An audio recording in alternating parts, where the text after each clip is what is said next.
A split finger right away. When he establishes the fastball at the knees, that split is devastating. He leads them off with that. Yeah, and Marte's not your prototypical leadoff hitter. You saw there swinging at the first pitch. A lot of times leadoff guys are taking that first pitch. A very aggressive hitter, the 32-year-old Ketel Marte. He swings through that. It's 0-2. Now, Luis, we were talking about before the game, how do the Diamondbacks have to see Yamamoto here? Well, you saw them swing at that first pitch down in the dirt. They have to see the ball up and try to stay to the middle part of the field and not pull off that split. 1-2 strikes. Marte takes there. Yama's a lot of like Clayton Kershaw, where even with an 0-2 count, they don't like to waste pitches. But today, with the pitch count, try and be as efficient as possible in attack. You heard Dave Roberts mention it to Bob pregame, seeing if they can get him through 6 as Marte catches a piece there.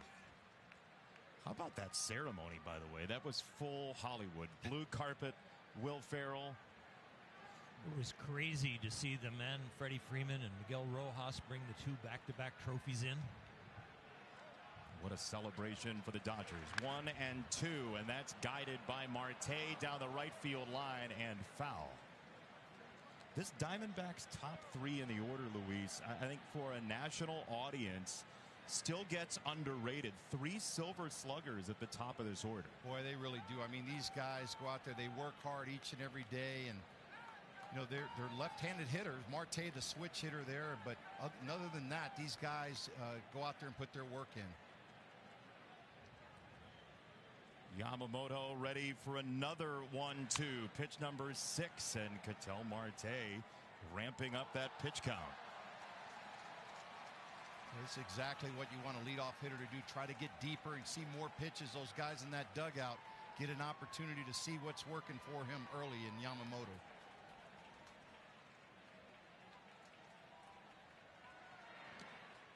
Two balls, 2 strikes. Sometimes the difference between the Dodger professional hitters and the rest of the National League West specifically is that there are more swingers and chasers, and the Dodgers take advantage of that over the last few years.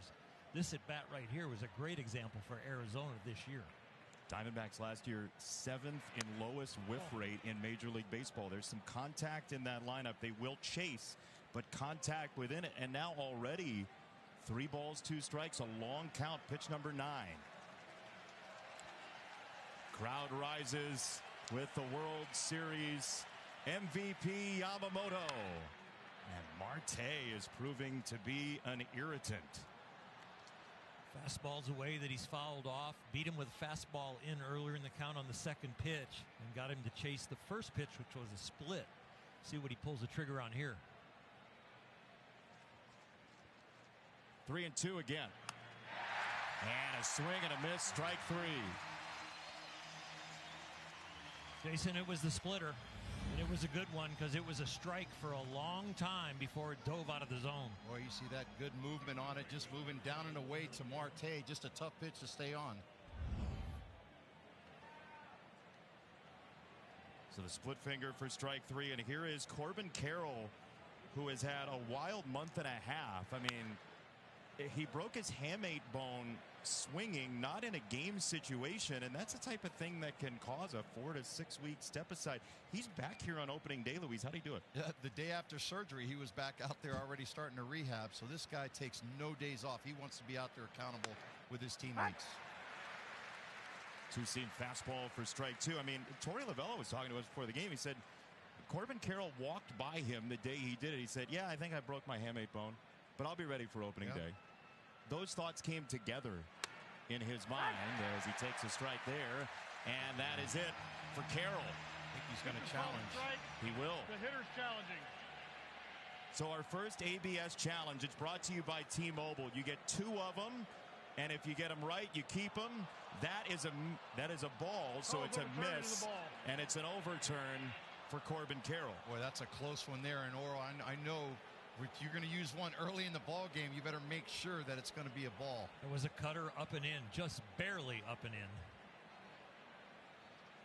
So good challenge from Corbin Carroll. You have to do it immediately. No help from the bench.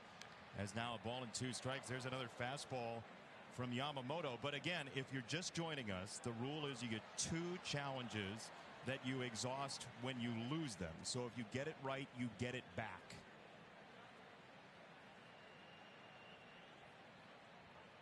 One, two.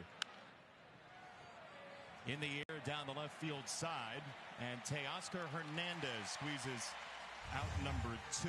So the ABS challenge system, there are uniform strike zones. Each team, as you see, starts the game with 2 challenges.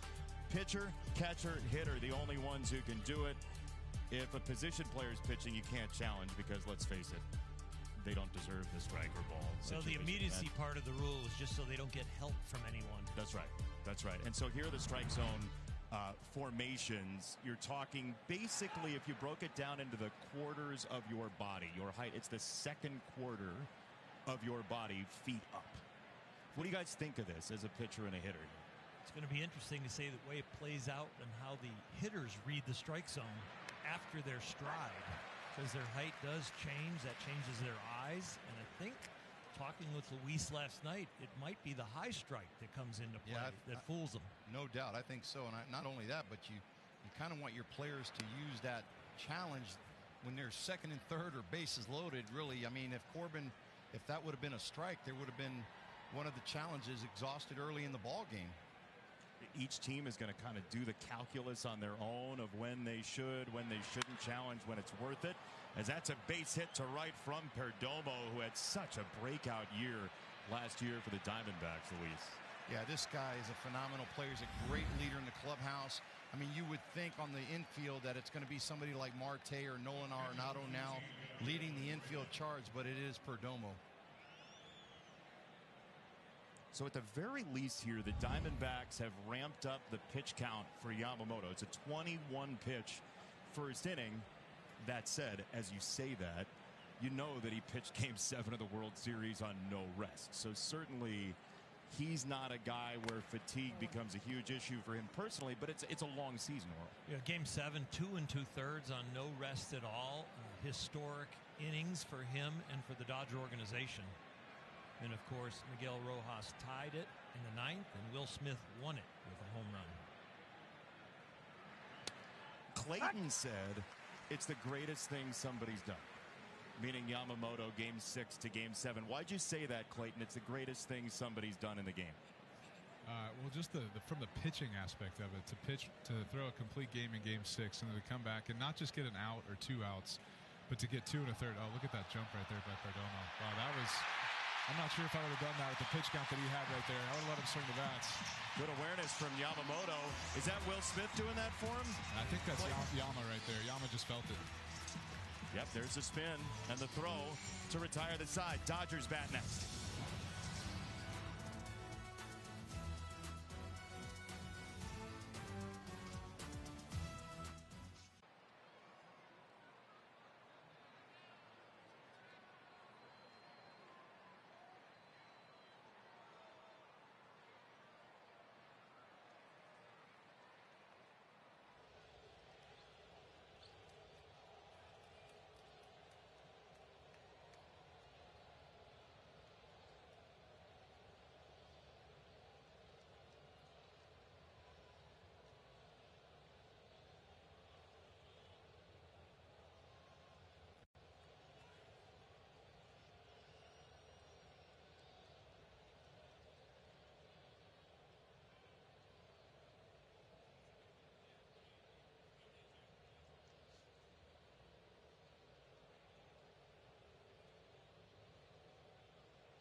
Diamondbacks scoreless in the first, and here is the fourth opening day start for Zach Gallen, who has added a runner, a sinker. He calls a runner, Luis, to his arsenal to help with the East-West here.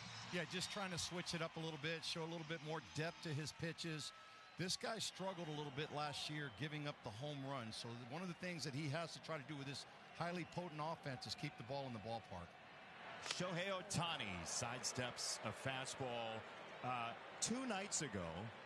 He just for fun in the Freeway Series, he threw an 11 strikeout performance just to ramp up, get ready for this at bat, and a full season now again, Oral, of him on the mound and at the plate.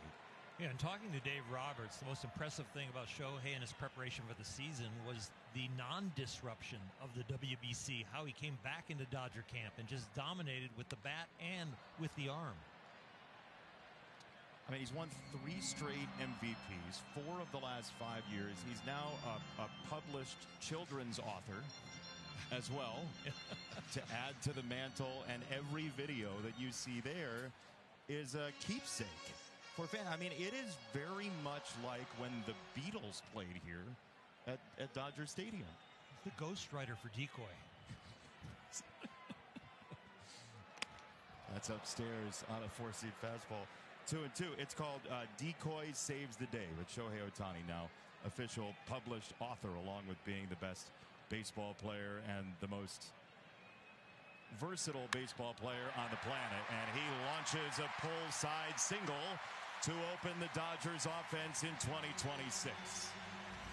Boy, got a knuckle curve there right in the center part of the plate. Look at that swing. Just a beautiful swing by Ohtani. This guy is unbelievable. All the things that he can do on the baseball field. Yeah, that curveball got hit around some for Zach Gallen last year. He tried to flip it on 2 strikes, and Ohtani was wise to the game. As here is our starting lineup presented by Capital One for this Dodgers offense, which is so deep and now deeper with the addition of Kyle Tucker. I thought it was interesting how Dave Roberts put it, why he's at 2 in the order. He said Kyle Tucker's DNA is to get on base. Yeah, if you can get Ohtani on, and if he doesn't get on, Tucker's like a secondary leadoff hitter. He still has power that you can be intimidated by that, but he is a guy that has knowledge of the strike zone and really sets up the rest of the order. It's got to be nice to be Dave Roberts stretching that lineup out like that. Yeah, it's a comforting position. Embarrassment of riches.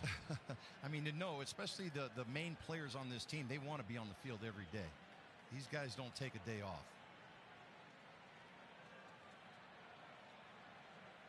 Ohtani at first, 1-1.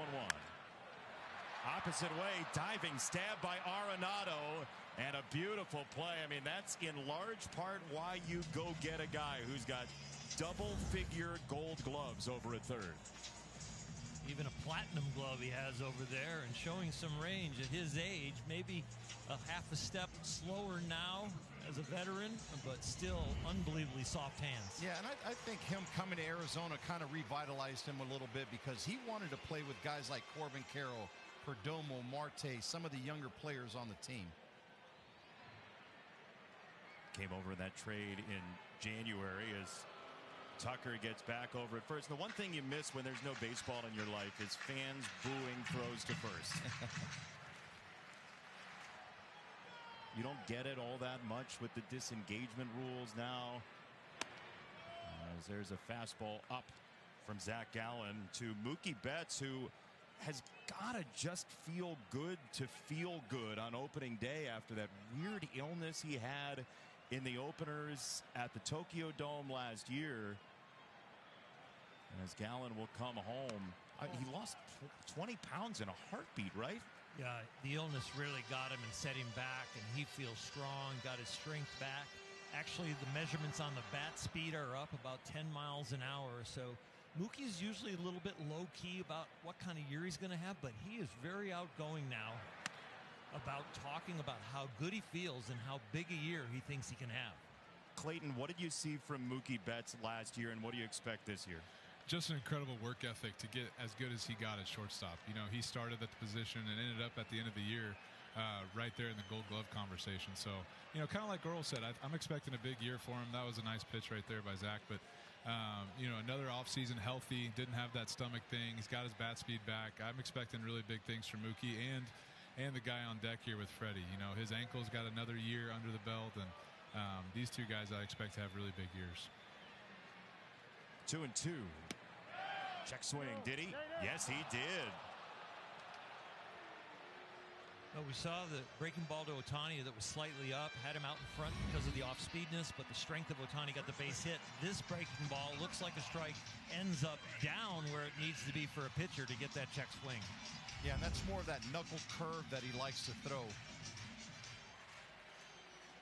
So 2 down, Freddie Freeman to the plate, and this is a rare Dodger that Kirsch has some experience against from Freddie's Atlanta days. He was 8 for 25 against you. How would you get Freddie Freeman out? Okay, Clayton? 8 for 25. I'll take that. You know, that's about, you know, that's well under Freddie's career average, so I'll definitely take that. But with Freddie, I don't think there is a way to do it. I think you just have to be unpredictable.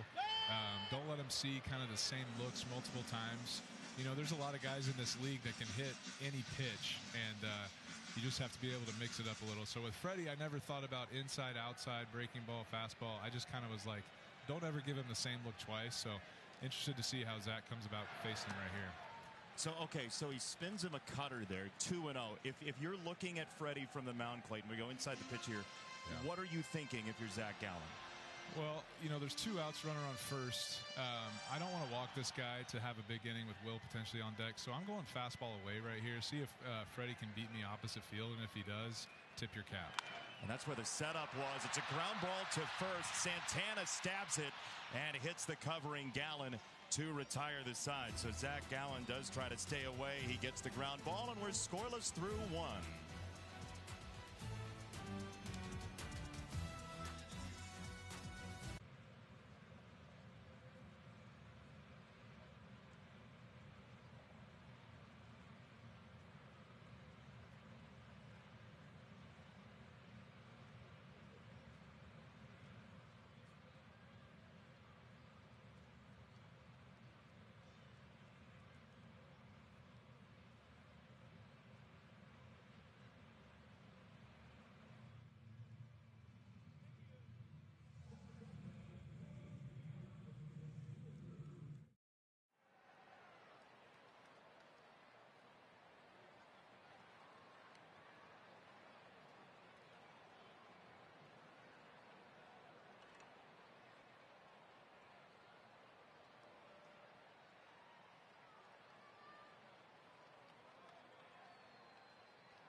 Opening game for the Diamondbacks, kind of an up and down year last year. They finished 80 and 82, but they charged to 3 over before losing their last 5. Even though they sold at the deadline, they were still involved.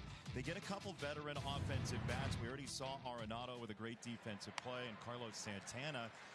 As this all comes out in the wash, Luis, what do you make of all this, along with the pitchers that are expected to come back, like A.J. Puck and Corbin Burns and some other bullpen arms too? Well, I think you just got to try to keep your head above water as much as you can right now.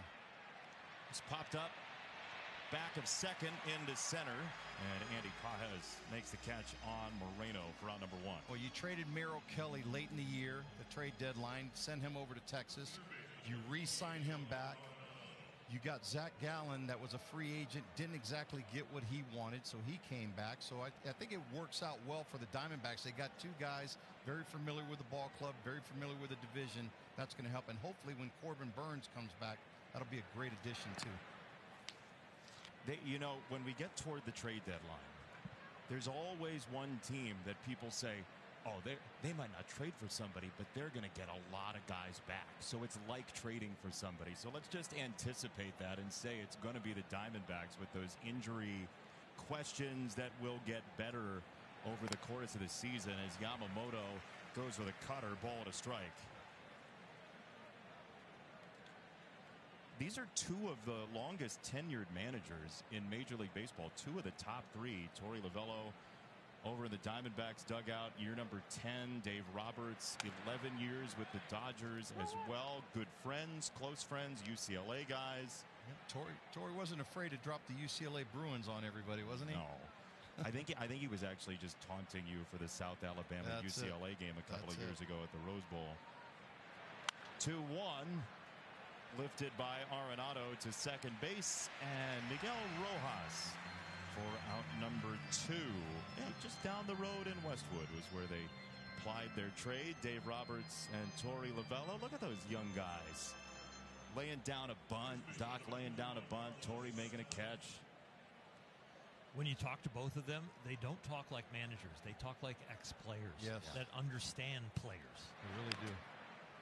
How so? For people who don't get a chance to talk to them, how so? It's the passion in their answers. It's the extra comment above and beyond about the intricacies of the game, what they like in players, what they don't like in players. And with this day and age of social media and quotes from every camera around them as managers, they have to watch what they say. So you don't hear a lot of negative, but when they're neutral, that's more of a negative. And when they're over the top, that's a guy they really love. Clayton, when Dave Roberts wanted to motivate you, what did he do?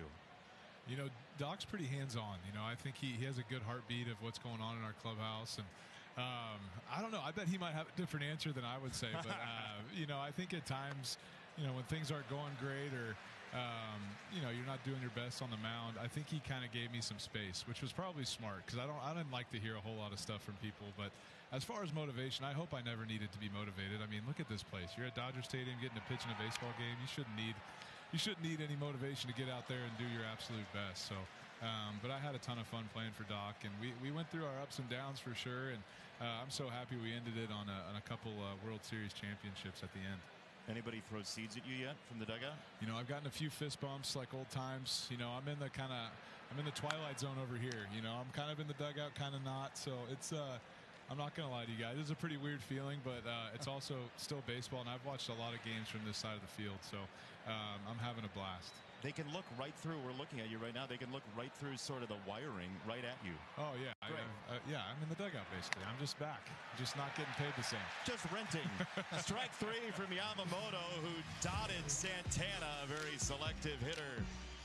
No score after an inning and a half from lovely Dodger Stadium.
runs this season. Here's a live look at FanDuel's home run odds for tonight's game, including Will Smith, who leads off the inning for the Dodgers, Max Muncy, Teoscar Hernandez, and Will Smith likely isn't going to pay for a meal in Los Angeles for a long time after the World Series 11th inning home run. So many memories, but the one memory that everybody will remember for sure is his home run. First pitch, second base, Ketel Marte for out number 1. If you haven't seen it, and it's got to be like 5 people in the world who haven't seen it at this point, that's what he did in the 11th inning against Shane Bieber. I mean, Luis, you've been there, right? You've been in that moment with one swing changing the course of a World Series. Yeah, and I think when you talk about Will Smith, that you look at all the talent on that field. He's kind of the X factor on that team. I mean, he's the one that kind of quarterbacks all the pitchers out there. Clayton could probably tell you, Oral, when you got a catcher out there, and he's been Captain Clutch for these guys for a while. Clayton, you talk about Will Smith and how much you've enjoyed his growth and what he's done and how he has become Mr. Clutch. Yeah, Will is a rock back there, man. He just every day is the same, good, bad. He just continues to go out there and. When you talk about the superstars of the Dodgers, obviously there's a lot of name recognition. Shohei, Freddie, Mookie, all these guys. But, man, Will Smith is a superstar. I mean, he really is. He's one of the top, him, Cal Raleigh, Team USA, World Baseball Classic catchers. These guys are the 2 best in the game right now, in my opinion. So it was such a wonderful thing to have, to be able to pitch to him every single time. And he's really come a long way, man, and he can really hit. He's got some short arms. He can turn on the ball. There's nothing inside where he can't put it into our bullpen over there in left field. Yeah, and I think when the game's on the line, you look at all the guys in there, that's probably one of the guys that a pitcher doesn't want to see at the plate, because he's been coming up with some big clutch hits late in ball games. Yeah, Doc mentioned it to us in our meeting before the game, with the guy on second base and he needs a big hit or needs to move the runner. Will Smith is probably one of the guys that he would want up most on this lineup. Just doesn't strike out, able to put the ball in play, able to come up with big hits, and that's quite a compliment when you look at this lineup. That last pitch, as you saw, that's kind of the challenge system in a nutshell, right? That was probably a strike. You have to challenge it right away. If you don't, it goes away. But so early, and this is why somebody like Will Smith, as you're talking about, Clayton, is so important. You have to have an understanding of the zone as a catcher to help your pitcher out, as Muncy takes the first walk of the season for the Dodgers. Yeah, you see that right there. So Will Smith, he's not a super aggressive guy, but he swings at the first pitch, okay, and he gets out. You have a guy like Max Muncy, who you can guarantee is going to have a good at-bat. Like he doesn't swing at balls. He's always fouling pitches off. Yes, he might strike out some, but that was a 6 or 7 pitch walk right there, and that's what you need in those situations, so guys can have confidence to let it fly on the first pitch like that, like Will did. 1 on, 1 out. Teoscar Hernandez takes a first pitch called a strike. Do you feel like, guys, that there are team concepts offensively throughout Major League Baseball, or is it rarer now? Well, it's always voiced in the locker room, and it's voiced in the hitters' meetings, but do they play it out on the field, or does the team all of a sudden take on an individual approach, which kind of breaks down the system? If we're going to wear out a pitcher, we're going to wear out a certain portion of the plate where he likes to pitch. So it is the superpower of this Dodger team to get everybody on the same page. 2 strikes from Gallen to Hernandez, and he guides it in the air for center field for Alec Thomas for out number 2. Boy, and getting back to that point, Oral, I think the Diamondbacks are the total opposite. I mean, these guys are very early swingers, very aggressive. They don't go up there taking pitches. It's almost like when you got young players, they're afraid to hit with 2 strikes. So these guys are up there trying to swing early in the count. They don't want to fall behind, especially when you got a top-notch pitcher like Yamamoto up there on the mound. You know, it's interesting. You hear about 2-strike approach, and there's great value. The Diamondbacks, as they've said, they're going to have to hammer out runs in that way this year. But teams that homered more than the opponent won almost 70% of the time last year in Major League Baseball. So you understand why teams chase power. but it's situational, right? Like, not every pitch is a home run potential pitch. Yeah, and I think last year you saw in postseason play, I think it went back to fundamental baseball. You know, everybody's swinging for the 3-run homer during the season. Then you get in postseason play, and all of a sudden you got guys trying to bunt people over and just do the little things to win those close ball games. 3-0 on Andy Pages, who really went through it last year in the postseason offensively, but had that marvelous catch in Toronto. And he said, look, I know people go through stretches. It's just unfortunate it happened in the postseason to him. But here is the catch that saved the day in so many ways for the Dodgers. Dave Roberts and the Dodgers staff, they were thinking about moves coming into this inning, and this was the big move. Kike Hernandez was in very shallow to stop the base hit, and Pages helped him when the ball got over his head. Takes a big pass at that slider from Gallen. 3 balls and 2 strikes. With Andy, it's all about the strike zone. It's swinging at strikes, barreling the ball up when it is a strike. And he has been kind of a streaky hitter here early in his career, but he has shown that defensively, catching the ball and throwing the ball to bases, he's elite. And this bat has a chance to still be elite. When he covers a lot of ground out there in center field here at Dodger Stadium. 3-2. That's a nasty slider. Gallen went back-to-back sliders to retire the side. We are scoreless on a lovely night in California.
Opening day on NBC is brought to you by Adobe. Fan experience. It starts with Adobe, official partner of Major League Baseball. And by T-Mobile. T-Mobile members get free MLB.TV. Redeem at T-Mobile.com/MLB. Look at how excited a young Luis Gonzalez was there at the end. An World Series MVP in your own right. Are you reminiscing in your mind? Mine was a very awkward nerd moment. He looked like a good athlete. I didn't get up very high on that jump, though, but I'll take it. What are you feeling right then, Luis? Just childhood dream. You just, you put yourself in that moment as a little kid, and then actually you find yourself in the batter's box, Game 7 of a World Series, and then you go, don't screw this up. You got one shot at it. Everybody's watching. It turned out well for me, and of course, You know, the Yankees had won 3 in a row trying to get their 4th. They had a great ball club. It was a great World Series. Once my ball club got me 5 runs and I was having a pretty good year where that should be a win, my whole idea and mantra the rest of the game was I want to be the last guy on the mound throwing the last pitch because the team deserved it for getting me those runs. In that moment, Oral, what are you thinking about? Like, Luis, you just said, don't screw it up. Do you have time for thoughts on the mound? Before the possible last pitch to Tony Phillips, I actually walked around the mound and thought to myself, what every veteran tells you, take it all in, enjoy it. I almost started to cry on the mound. Like, I can't do this. So I immediately got rid of that thought. This to left field is 2 bases for Jordan Lawler, a leadoff double here in the 3rd for Arizona. That's amazing, by the way, that you had that emotional reaction. Had to get rid of it. It was like childhood dream. Yeah, like you say, I did the same to get here. I did the same thing, walking up to the plate, trying to take it all in. Can I just say something here about Jordan Lawler? Please, yeah. Last year, this guy got out of the gate so bad. He was 0 for, it seemed like 1,000. For him to get a hit his first AB here, that's a great start, a great sign for him. For a young man who's becoming an outfielder, he went to the Dominican Republic to learn outfield after being drafted as a high school shortstop. And Torey Lovullo feels like they're going to have a very solid defensive year in the outfield. Yeah, he's one of the best athletes on the team. And for him, you know, making that transition and wanting to do it, he wants to be in the big leagues. I mean, he's been hyped up with this organization for a long time. Put up great numbers in the minors all the way up. Now it's a matter of him doing it here at the big league level. Jason, we can't talk about the last outs of World Series without talking to the 3-time MVP no down doubt. there and a 3-time world champion. So, Clayton, what did you feel like when you guys were winning? Oh, man. Well, that first one we won, it was like a sense of relief. You know, like we had been climbing that mountain for so long, and then to finally do that and then run in from the bullpen and celebrate with your teammates, just a sense of relief, and then it turned into absolute joy. You know, just echoing what all you guys said, it's just such a lifelong childhood dream. And then, you know, this past one, knowing it was my last one, to be able to do that one last time, have my family run out there, I can't even put it into words what that meant to me, to have that be my last game ever. And it was just yeah, just can't put it into words, can't describe it, honestly. That's probably what you're not supposed to say as a commentator, right? You can't say anything about it. No, you learn on the fly. That's the whole point. Yeah. It's as a 1-2 crawls inside 2-2. Let me ask you this, Clayton. You know Yamamoto well, right? Leadoff double. Where does his mind go? What do they like to use? Yeah, well, obviously you saw a lot of splits early to Thomas right there, and now with 2 strikes, I wouldn't be surprised if we go back to it. I think maybe a cutter could get him to roll over to second, but I think this has got to be a split right here. On 2-2, Yamamoto. That one stayed up with a curveball, and it's a pop-up to short. Mookie Betts for round number 1. Clayton, he went curveball, and it kind of stayed up at eye level. Yeah, you know, I think more than anything, it was just the change of speed. You know, it wasn't a great curveball necessarily, but, you know, the slower pitch kind of got him out in front. He had to kind of reset his swing, and that was all he needed to get him to pop out. So, you know, maybe he stayed hard for that whole at-bat, and then to have that slow pitch right there to get him to pop up is what you needed. And more importantly for him, Thomas didn't do his job and move the runner over, and that's big. Now you can get out of this without giving up a run. Lawler at second. Tim Tawa is the hitter, and he grounds this to short. Mookie Betts deep in the hole to launch. And back in time over at second base, Jordan Lawler. Man, the range of Mookie Betts. That was a next-level play defensively. Speed of the game, but be able to slow it down in your mind as you're making this play going, I can't get him at first. I'll cross my body, and maybe I'll backdoor him. Man, this is great court awareness here. Lawler almost looked like he was going to go to first base, and then he just threw it right across his body back to second, trying to catch him off balance there. So it's an infield single. It's 2 on, 1 out, and here is Ketel Marte, who had a long at bat against Yamamoto in the first inning. He's seen basically everything. He started him with a splitter the first time, and there's a curve. First 2 outs of the game were on splitters. The curveball got hit for a hard foul ball, and then he gave a base hit on a fastball. But the great thing about Yama is he He commands all his pitches, Clayton, and he is so good at varying his different arsenals to different hitters.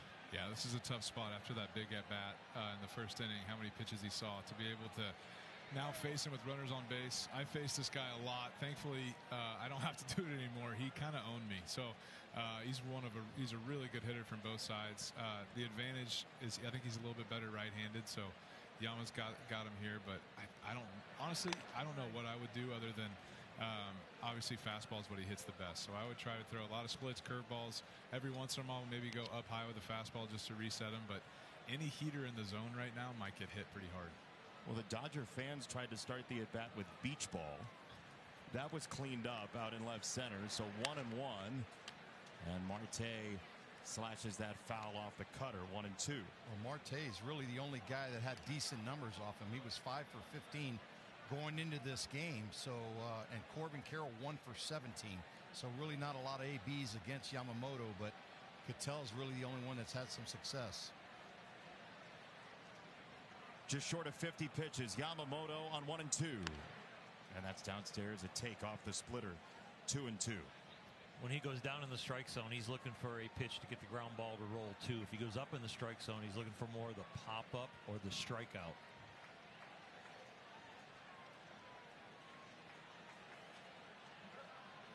'15th pitch in 2 at-bats. Yamamoto to Marte.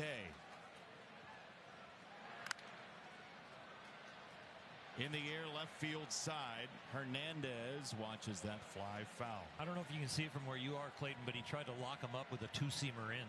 Yeah, that was new for him. He tried the hip shot, tried to get him to freeze, and it actually had a lot of movement, Orel. It moved back good. I think if he started that a little bit closer to him, he might have gotten the freeze. It just started on the inside and ran back middle, but that's new for him. He didn't do that a whole lot last year, so that's an interesting pitch to see right there. What does he throw off of that, you think? I always want to call a split. It's so good. I just want to hit the split button. He went curveball and right to first base. Freeman gets himself a double play. Curveball in a couple big spots, Kirsch. That was another great pitch. Just slowed him down out in front. Freddie, being 7 feet tall over there, made a great play, and that's what he needed. Pitch count down. That's a big 2 outs right there for the Dodgers.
Copyrighted telecast is presented by authority of the Office of the Commissioner of Baseball and may not be reproduced or retransmitted in any form, and the accounts and descriptions of this game may not be disseminated without express written consent. One of the biggest rounds of applause here at Uniqlo Field at Dodger Stadium was for Miguel Rojas, who swings at the first pitch here and grounds out to first. But the question must be asked now, since we have him on the telecast here tonight, how do you make it so Shohei Ohtani is 0 for 11 against you, Clayton Kershaw? Oh, man, I don't know. I think I got lucky, honestly. But I will say, the one thing I would say about Shohei is middle speed pitches, you know, the sliders, cutters, different things like that. He can absolutely annihilate those. It doesn't matter where it is. So for me, I would try to throw the slider out of the zone and throw the four seams and the curveballs down and away. And it works sometimes. I got away with some. You see those pitches, there's a lot of them right down the middle. So honestly, I probably got lucky a few times too, and maybe Shohei just was going bad that time. But it looked middle away on all those that was pitches. my goal. I didn't want to throw anything inside to him. I think he hit it on the Budweiser sign out there. So I just tried to kind of pitch away, play away, hope for the best, and maybe try to get him to chase a little on the slider. You know, if you're facing Shohei left on left, you can sometimes get that slider down and away, and he'll chase. But that's really about the only chase place he has. Oh, that was in a happy zone. It's a fly ball to left all the way to the warning track. He got jammed so bad on that. He hit it 100 miles per hour and almost went over the fence in left field. I mean, that got in on him good, and it still went all the way to left. That's what's amazing about Shohei. Hey, remember in the first at bat, the ball to right field, Clayton, that was hit 111 miles an hour. Yeah, and it looked like he was off the end. It's just every day there's something that nobody else can do. And you can't say that much when you're talking about elite baseball players. So it's pretty special. You said the ball got in on the velo on that one was 100. I know. That was a quick inning. Yeah, very quick inning. I barely had the chance to say StatCast powered by Google Cloud on Kershaw's pitches to Ohtani. 5 pitches.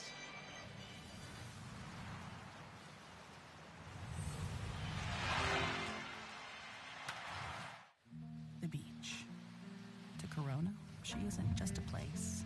She is an element. And with salt and spray, she shoves us relentlessly into the present. That's what's inside every bottle of Corona. So no matter where your journey takes you, with just a squeeze of lime, the beach is always closer than you think. Corona, La Playa awaits.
Back at Dodger Stadium, here's a connection historically between the Diamondbacks and the Dodgers. You know by now that Yamamoto won 3 games in the World Series for the Dodgers. The last time that happened was in 2001. And look at the striking similarities between the postseasons for Hall of Famer Randy Johnson, who won 5 Cy Young Awards, and Yoshinobu Yamamoto. Virtually identical, 5-1 overall in the postseason, 3-0 in the World Series. ERA is close to identical, and they both started and won Game 6. Johnson against the Yankees in 2001, Yamamoto against the Blue Jays in 2025, and then each came out of the bullpen to become the winning pitcher in Game 7. Jason. Bob, what a tremendous connection between these two franchises. 2 of the 10 guys to ever do that in a World Series as Corbin Carroll snaps at the second pitch and has a leadoff single. Luis, you had a front row seat for Randy Johnson back in 01. Yeah, and pretty exciting time, you know, to see him dominate Game 6 and then get taken out of the game and tell Bob Brenly, the manager, hey, I'll take the ball in Game 7. I'm sure this is the same route that Yamamoto did there. He was willing to do whatever he had to do to win that second World Championship here in a row for the Los Angeles Dodgers. Here is Perdomo, who flashes a bunt and takes a strike. Precision movements are what Yamamoto has on the mound, and that's less wear and tear on his arm and on his body. And so he was encouraged by his trainer that you can do this. And he went down to the bullpen and took the ball. And not only took the ball once, because it's one thing to pitch with no days rest, just an inning and warm up and then you're done. But it's another thing to go sit down and start to cool off during the offense of your team and then go back out and get loose and then do it again. Yeah, and we all know from history the routine of the Japanese players is just off the charts. The way they, you know, he's the javelin thrower, getting his arm prepared and ready to throw out there. Just unorthodox things that the Japanese players, that American players don't do when they're out there playing. Clayton, did you ever take part in the javelin, the yoga? I tried a couple things. It hurt a lot for me. And then throwing the javelin, he makes it look so easy. And I didn't spend a ton of time trying to figure it out, but I did try it. That might be a homer right there. That ball is crushed to right field and out of here. Two-run home run, Geraldo Perdomo, and the Diamondbacks have the first lead at 2-0. They continue to swing and swing aggressively. They're swinging at over 50% of Yamamoto's pitches. The Dodgers are below 50%, a lot more patient. But Diamondbacks barreling the ball up right there. Oh, he got a four-seam fastball up in the strike zone, and that's what the Diamondbacks had talked about trying to do. It's easier said than done sometimes, but he got a pitch up in the zone. Boy, Perdomo has quietly the last few years become a superstar player for the Diamondbacks. 20 homers last year, 94 walks to 83 strikeouts. He hits every category, including 27 stolen bases as he gets a big hug in his dugout. Yamamoto ahead, 2 strikes on Moreno.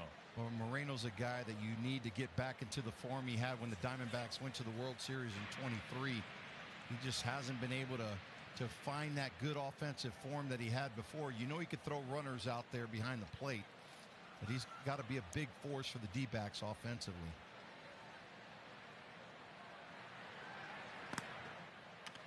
There's the splitter, 1 ball and 2 strikes on Moreno. Yankees won their opening day start, and that's 5 in a row currently for them. The Dodgers have won 4 in a row currently and are trying to catch those Yankees, but now down 2-0. It'll be interesting as this game progresses, and we will certainly see both bullpens. The Diamondbacks don't have a left-handed pitcher in their bullpen. The Dodgers went and signed Edwin Diaz, one of the state-of-the-art closers in the game that Mets fans know very well. There's a swing and a miss, strike 3 on the slider, 1 away, but back to the Perdomo home run, Luis, on 2 strikes. Yeah, you see the location right there. He just missed it up in the strike zone. Good power spot for Perdomo. I think he knew he got it when he hit it. The fastball is what the Diamondbacks have picked on so far with Yamamoto. See the stoic responses. There's a fastball for a strike to Arenado. Arizona last year, this was an offense that tormented people to build big leads in games sometimes. Luis, you saw it there. You look at the scoreboard, it's like 11-10 in a Diamondbacks game last year. They were 8th in home runs, 3rd in slugging. It's a strong offense. Yeah, they're going to slug. They know that. They know they can hit. The problem was the bullpen was worn out by the middle part of the season, and we had to use a lot of arms to go out there and try to patch up games. When you don't have your starters going deeper in the game or you have those injuries, it makes it pretty hard to contend. In the last 2 years, they've missed the playoffs by a few games.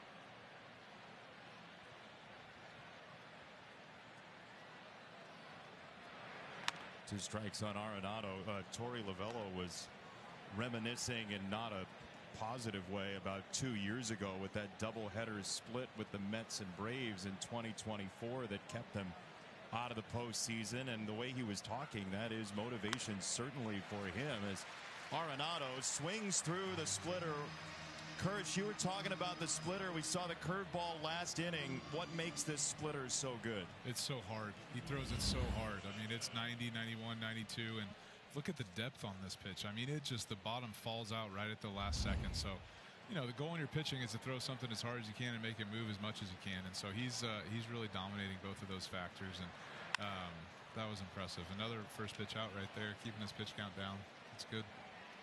Fly ball to center, and Pages puts it away on the Santana flyout. But Geraldo Perdomo, one of the breakout stars for the Diamondbacks, gives Arizona a 2-0 lead.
Mookie Betts, Freddie Freeman, Will Smith scheduled for the Dodgers here in the 4th as the Diamondbacks have taken a 2-0 lead on the Perdomo home run with Clayton Kershaw downstairs, Oral Hershiser, Luis Gonzalez, our entire marvelous crew.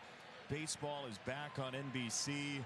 Bob Costas at the desk, a Hall of Famer in his own right, and it is phenomenal to have baseball back on our network and a perfect place to start our season-long Sunday night baseball coverage here at Dodger Stadium as Mookie Betts grounds out to short and Perdomo. Clayton, you were talking about the Yamamoto training regimen. Let's show everybody what Mookie Betts was doing to get ready for the season. We talked about the throwing of the javelin. He's carrying Yamamoto's trainer. I haven't seen this. What could that possibly help you with? I got to ask Mookie about that. That's amazing. I'm gonna see if he can carry me next. I weigh a little more than Yada Sensei. There are other ways, risk reward, to get core strength. So are you saying if you were on the team you wouldn't be doing that? I'll carry Yada Sensei. I'm not carrying myself though. I'll tell you that. But no, you watch Yama in the weight room, and Mookie did. He's taken a lot, adapted a lot from what Yama's been doing, and works with Sensei a lot. And it's amazing. A lot of the stuff, it takes a lot of patience. It's a lot of stability, a lot of breathing, a lot of core strength, and a lot of small movements, a lot of stability, and not a lot of weights. And it works, and it's working for Yama. And I have a hunch that you know, Yama stays healthy and keeps doing what he's doing for another 2-3 years, there's going to be a lot of people rethinking what it takes to stay healthy in this game, because, you know, obviously Yama's not a big guy, and you look at Gallen out there, he's not a big guy, and these guys are pitching 180, 190 innings, and Zach made 33 starts last year, so maybe there's something to it. Who knows? Which teammate for all of you, anybody who wants to jump in, as it's 1-2 on Freddie Freeman. And Freddie gives this a ride to left field. Lawler is back. Which teammate would you have been most likely to carry? You think about that. I'm going to read this promo. MLB Together is baseball's platform embodying the sport's commitment to philanthropic causes and mental wellness efforts by teams, players in the league. To learn more, scan the QR code or visit MLBtogether.com. Which teammate would you have been most likely to carry around for core strength? Well, I'm not going to pick Soch, Mike Scioscia. Sorry, Soch. I'll tell you what. After Game 7, I would have carried Yama anywhere he wanted to go. Take him anywhere. No kidding. That's true. I mean, you got to turn back the clock, and our audience has got to be over 50 years old to know the players I'm going to say. Come on, go for it. I'd take Steve Sachs. Okay. Steve Sachs would have some balance. He'd be strong enough to grasp my neck and not lose balance. I would say a guy like Reggie Sanders. This guy was physically fit all the time, and he always ate well and was always well prepared out there. Reggie Sanders kind of a big dude, though. Yeah, I feel like you well, could have. I mean, I felt like my legs, I can hold them up a little bit. Maybe Craig Counsell or somebody like that. Hope Counts enjoyed opening day. Now he's getting talked about. Strong as I was, it would have been a bat boy.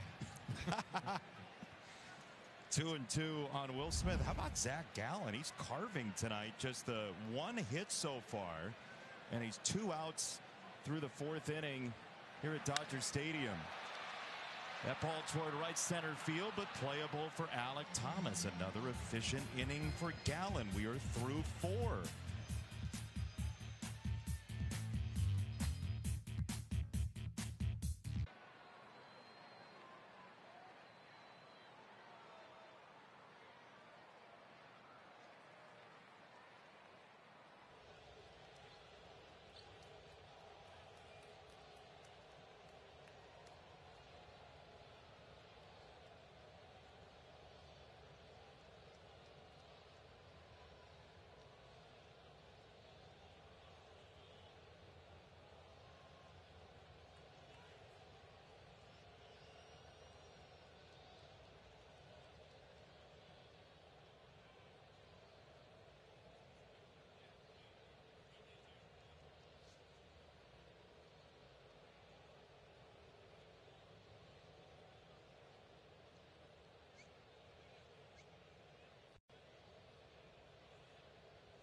Dodgers trying to join a very exclusive club in Major League Baseball. The Yankees from 36 to 39, 49 to 53, and a couple of those against the Brooklyn Dodgers in that streak for the Yankees. Then the Athletics, the Yankees again.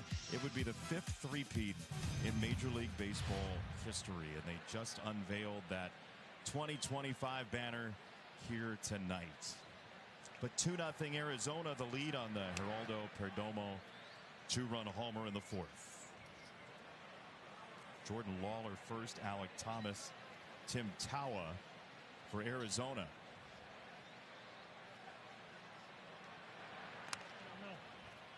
So Yama start him out with 2 breaking balls. The four-seamer is what's gotten hit and getting close to the 80-85 pitch mark, which would probably take him out of the game. You're probably not going to see many fastballs near the middle of the plate anymore. Flesh that out for us. Why? For the uninitiated? Well, just because that's the pitch that's kind of in the back of your mind that they are on. They're very, very aggressive, and you're hoping you can make stuff look like it's in the middle of the plate and then break it to the corner or off the plate.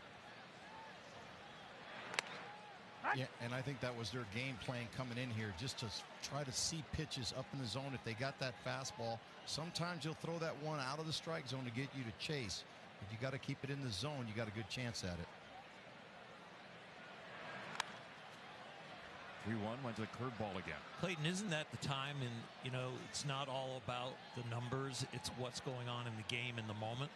Yeah, Will does a really good job at that, too. You know, obviously they have a lot of preparation and game planning, and they've faced these guys a lot, so they know a lot of strength and weaknesses. But, you know, you go out there, Earl, and, I mean, you know this. It's just sometimes you have better pitches than other ones. That's just life, and that's why baseball is so fun, is it's not played on paper. So you get out there, you have to mix and match, and that's what Yama's doing right now. A lot more cutter, slider.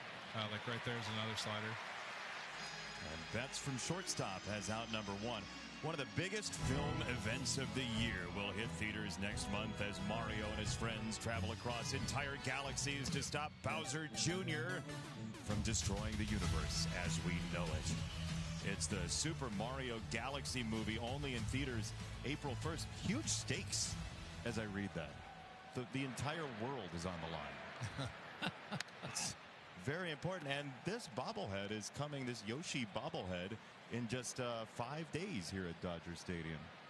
I'll be here. You'll be on to your Sure, next job, but I will definitely be here with the Dodger broadcast. Then I think it's yours to keep, right, Luis? We just grant that to him. Text me your address and I'll try and pick He'll you have up. that on. He'll have that on the dash of his car driving around with this Oh thing. my goodness! Yeah. It looks like I hit the windshield with that nose. Alek Thomas goes after that 2-0 pitch and flies it into left center field, but playable at the track for Pages, who runs it down as well as anybody, and 2 gone.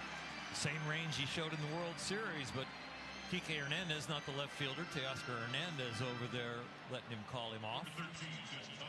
Boy, he did. He covered a lot of ground there. You can let Hernandez play in out there in left field, because you know your center fielder can cover that. You write on your scorecard an 8, meaning the fly ball to center, but he's almost in left field. 8-7. 2 down. Tim Tawa takes a ball. By the way, if you're just joining us, Pavin Smith was initially in the lineup for Arizona. Left elbow soreness. He was a late scratch, and so Tawa comes in the 9 spot. He had an infield single in the 3rd.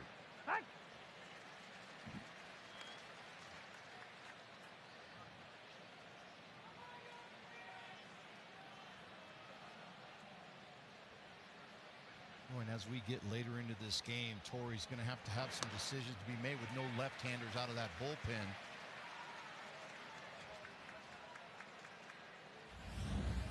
Last year was just a tough draw. There you see a good pitch right here. That split's really working. 1-2, splitter, then fastball, and that's all for the Diamondbacks in the 5th. Halfway home, 2-0 Arizona.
That was a taste of our new Sunday Night Baseball Open starring the multi-platinum Grammy Award-winning Zac Brown Band. That full open is going to debut on April the 12th and set up our first pitch every Sunday night on NBC and Peacock. And this week on Sunday Night Baseball, Jose Ramirez and the Guardians head to Seattle to take on Cal Raleigh and the Mariners. It's a battle of American League heavyweights on Sunday Night Baseball live on Peacock and on NBCSN.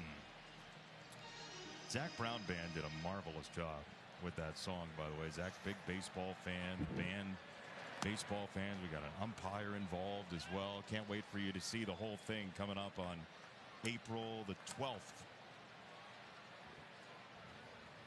It was not Andy Fletcher, by the way. If you're guessing the umpire who it was, the crew chief of that crew back behind the plate, Andy Fletcher, we'll find out who it was on April the 12th and get them an IMDb page. 2-2 on Max Muncy. It's Muncy, then Hernandez and Pages. And Max Muncy blasts off on this ball deep down the right field side and foul. So the Shohei Ohtani single came on Zach Gallen's 5th pitch of the game. Since then, one base runner for the Dodgers. Until now, Muncy to right past Ketel Marte.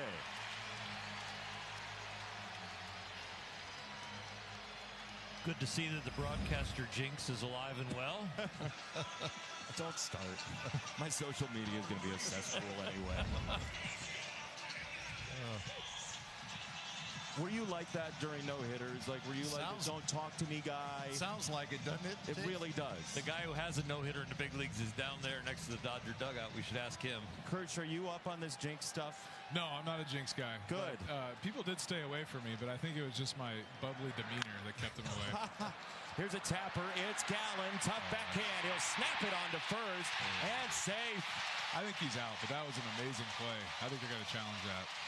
It looked real time like it was going to be an out over at first base, and we'll see. Teo's fast. He really is when he gets going. Foot might be above the bag, which might have fooled the umpire. Well, I was wrong.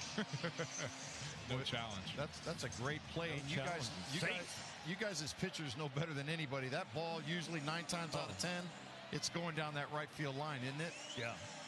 Not for you two guys, I'm saying, but most pitchers, right? Kirsch was one of the best, especially on the ball to that side of the field, because as a lefty, that kind of takes you where you want to go. And so he had a lot of spin moves to his knees that he would make the throw. That was an amazing play by Gallen right there. Really good play. Now we got a potential big inning here with the Dodgers. A big at-bat for Pages right here. First pitch, the slider and a strike from Zach Gallen after a strikeout of the Dodgers center fielder in the second.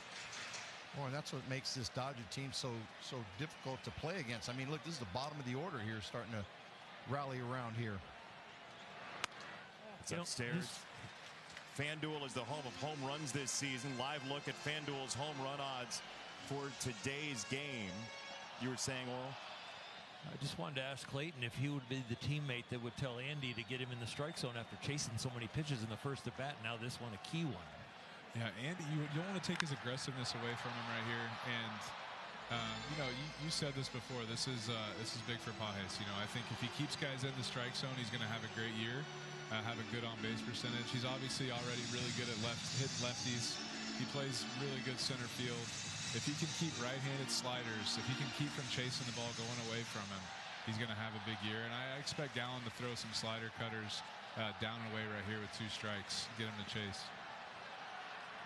2 on, nobody out. 1-2. That's fouled away. Is that a setup fastball, Clayton? Well, it's just another pitch out of the zone. That was a really good pitch. Zach's fastball tonight, 94, 95. He's feeling good with it. So if he can go above the zone, I just don't expect many pitches in the strike zone right here. Yeah, that was one thing with him in spring training. His fastball velocity was up. 1-2 again. In the air left field. Way back, and the Dodgers take the lead.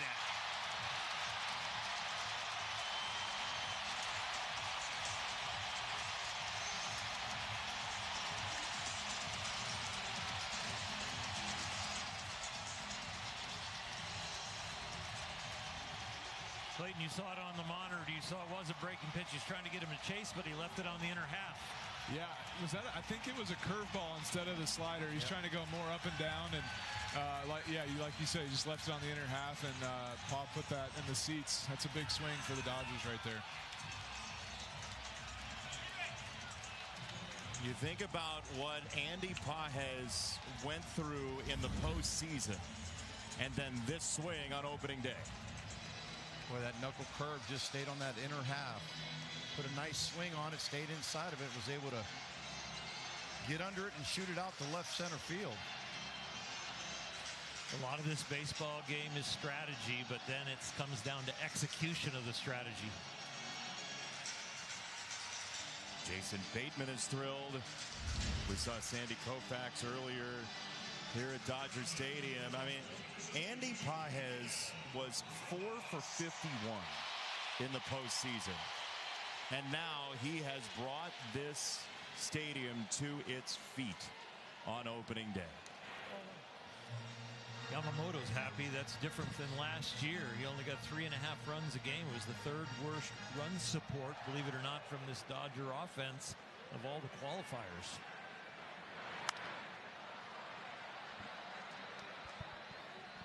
I mean, Clayton, you kind of expect it from this team at home over the past couple years, right? Like, you get the feeling just watching from a distance that no lead is safe. Is that how you guys felt? There's always a calm. You know, there's no panic over there in the dugout. Obviously, Gallen was rolling pretty good, but that's all it takes. You know, Muntz hit that ball pretty hard, and Kettle had a chance to make that play at second. He didn't end up making it. And then Teo, you know, getting on first. Rallies start so fast, and then you're just anybody can hit the ball out of the stadium right here, you know, with this lineup. So you blink and it's 3-2. So like you said, it's just any one of these guys can hit a homer. Any one of these guys can have a good at bat, and that's what makes it so hard. You can't take a breath out there as a starting pitcher. Miguel Rojas, who has said that this will be his final season as he transitions to a role in player development. You just said any guy can hit a home run. How about the guy at the plate in his home run last year in the World Series? Oh, man, that was so cool. Such a great moment for Miggy. And, you know, obviously tonight he's getting the start against Gallen on opening day. And, you know, his role is not going to be to hit right-handed pitchers on this team. And so for him to get that, and then he gets a hit. So there's the curse, opposite of the curse, right? Just get another knock. But really big moment for Miggy. And just to get a tribute to start on opening day and is probably his last season is a really cool move by Doc and the whole Dodger organization. Boy, you think you're sitting good coming into this inning with a 2-run lead. All of a sudden, 4 hits in a row, and you're down by a run. It's got to be coming close to the end of his rope here, I would imagine. He'll face Ohtani for a 3rd time. Shohei 1 for 2 tonight. He claps at the first pitch and fouls it away. He just missed that one. Yeah, they're starting to get some good swings on him now. Yeah, action beginning in the Diamondbacks bullpen with that pitch, actually. Again, Arizona does not have a left-hander in the bullpen. There are some guys with what they call reverse splits, meaning right-handers who get lefties out better than they get righties out. But this is a loaded left-handed lineup as Ohtani reaches there to foul it away. Luis, you mentioned something last night at our production dinner about what it is different to face a lefty, even if you've got good numbers against a left-hander. Yeah, it just kind of gives you a different look. Being a left-handed hitter, you know that there's one out there. These guys right now in that Dodger dugout know there's no lefties out there, so they can just focus in on their at-bats right here, knowing that there's not going to be that tough lefty coming out of the pen. Is it a different swing when you face the lefty compared to a righty? I think it's more of, you know, keeping your front shoulder in, staying on the ball. I think now, like Ohtani and some of these other guys, Freddie Freeman, Tucker, all these guys can just let it fly a little bit with nobody out and runners on. Clayton, Shohei's swings, it seems like there are a ton of them, and he's so demonstrative at the plate. What do you watch when he's at the plate? He swings so hard. He's like the Bryson DeChambeau of baseball, just up there trying to hit the ball 800 feet. but it's under control too. Like he can actually, with 2 strikes, manipulate the bat head and get the ball where he wants it. And this is another good at bat right here. You know, taking curveballs. He's thrown some changeups this at bat to him. So 3-2. He kept throwing the fastball that cuts a little bit in. I wouldn't throw that right here though. He came in on him and he missed. That might be the end of his night. Yeah.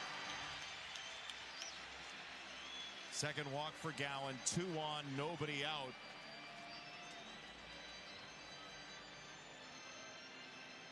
Just 25 pitches now without an out for Gallen in this 5th. Well, and I think that's what Orel talked about, and Kirsch could tell you too. When you got a high potent offense like the Dodgers, you wait for your right time, and when these guys strike, they strike fast. Yeah, here comes Torrey. I think this is it. Yeah, before Kyle Tucker could take up residence. You were on it, Clayton. You know what you can see a manager about to take a pitcher out from a mile away, can't you? Yeah, you can feel the stall tactics for sure. This offense is just relentless. The Dodgers 5 straight base runners to a 3-2 lead in the 5th.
Monday, don't miss the Feel So Good comedy, St. Dennis Medical. It's an all-new episode Monday on NBC and Peacock. One of the stars of the show is here, I'm told. Mecky Leeper is here at Dodger Stadium, enjoying the ride of a 3-2 lead as Juan Murillo comes out of the bullpen. 27-year-old who debuted last April. Hard thrower, Luis. Yeah, you could see he can get that ball up to 99, 100 miles an hour, and he's one of those guys you see there. Tucker was trying to ambush him there, but he came with a changeup on that first pitch. They know he's got a good heater. He lands a fastball, 0-2. And for Zach Gallen, who had something of an uneven final spring training start, but a really nice spring overall, tough way to end it. Those first few innings, though, he looks like he's back on his game, back to his old form. We'll just see if it's an endurance factor or is it the Dodger lineup that is just so deep. 2 strikes, launched to left field, and Lawler. All right, Clayton, Mookie Betts at the plate, 2 on, 1 out. Your former teammates coming up. What are you watching in this at-bat for a veteran like Mookie Betts? Yeah, this is not the situation you want to face Mookie. He kind of like Will Smith, doesn't really strike out, can find holes, put the ball in play. So for me, against Mookie, I want to see what he can do if he can drive the ball to right field. When he's on, he can hit that ball into the gap in right center. If he's not, sometimes he kind of lets the hand release early and roll over to short. So if I'm a pitcher, I'm going to challenge him on the outer part of the plate and see if he can't hit a gapper against me. And if Mookie's going good, though, there's really not much you can do. You just got to, pick your spots and move it around and hope for the best. Well, and I think what this Dodger lineup does so well in the middle part of the order, these guys are professional hitters.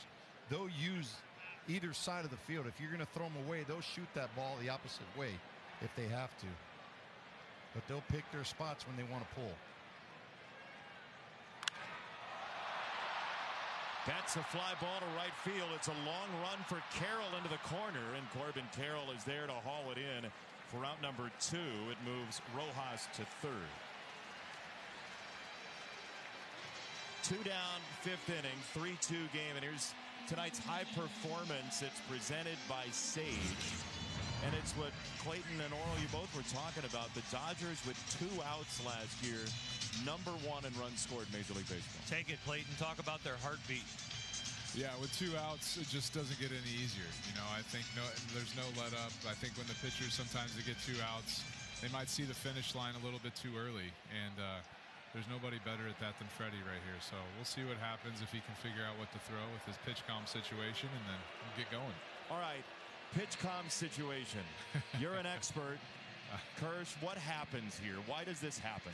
Never happened to me. I did not use pitch calm unless there was a guy on second base. I was probably one of the last guys to keep using fingers. And for me, it was just a rhythm thing, like get your sign, come up and go. And nowadays, guys like to get the sign early and get set and go without really having that rhythm. So I don't know to answer your question. I guess sometimes it just doesn't happen. I think sometimes it's a stall tactic a lot of times when they just need a minute. That could have been what that was right there. Who knows? But you used it with runners at second. Yeah, you have to do it with runners on second now. You just don't have enough time for multiple signs anymore with the pitch clock. Freddie Freeman. Did you ever think about using body language signals and give them to Will that way? I didn't like giving my own signs. I wanted to have Will's advice, kind of like my security blanket. Just make sure we're on the same page. You knew what you wanted to do, but you just wanted to double check with his fingers. Yeah, I wanted somebody to tell me I was doing good back there. I'm like, oh, you're right. That is the right pitch. A little affirmation there. Yeah. You mentioned with Mookie, he's got to go the opposite way to be locked in, but he was still a pull hitter. But with Freddie, don't you think he has many tools and a lot of clubs in his bag? Freddie can do it all. Yeah, I mean, when he takes batting practice, he's trying to hit ground balls to shortstop. So that's the swing he wants to feel. And obviously, he can pull the ball when he needs to, but he knows he doesn't have to work on that. He wants to work on driving that ball to the opposite field, and that's what his swing is. And there's nobody better at that than Freddie. There's no chance of a 3-0 swing, right? Oh, 100% there is. I'm saying for sure. Yeah, if we get a fastball here, he's going to go. Murillo's been staying so far away from him, and he did there. Yeah. That was a changeup, though. Yeah. Well, I think the thing with Freddie, what he does so well is he uses the middle part of the field, left center, right center, so well. A lot of doubles, of course, a lot of home runs. This guy knows how to swing the bat up there, that magic wand. Yeah, for Freddie, a homer's an accident. He's trying to put one in the gap, like you said, Gonzo. Murillo pretty clearly was staying away from Freddie Freeman's barrel there. It's ball 4, and now bases loaded for Will Smith. This is what Dave Roberts talked about with the construction of this lineup. He wanted 2 guys in these spots, in the 4-hole and the 5-hole, that have the hit tool, not just the on-base tool. And so Freddie Freeman clutch, Will Smith clutch. What's this first pitch got to be for Murillo to not get damage against him, Clayton? Well, like I said, they call Will short arm Will because he can drop the head on the ball down and in better than anybody. So for me, I'm throwing a slider away. There it is. Ball 1. And it's tough because Will doesn't chase. So that's the problem you run into is you want to throw a first pitch off speed, but eventually you start losing your count. You got to throw a heater, and that's a Will will make you pay. 1-0 from Murillo. He came in and he jammed him, but Smith rolls it to first.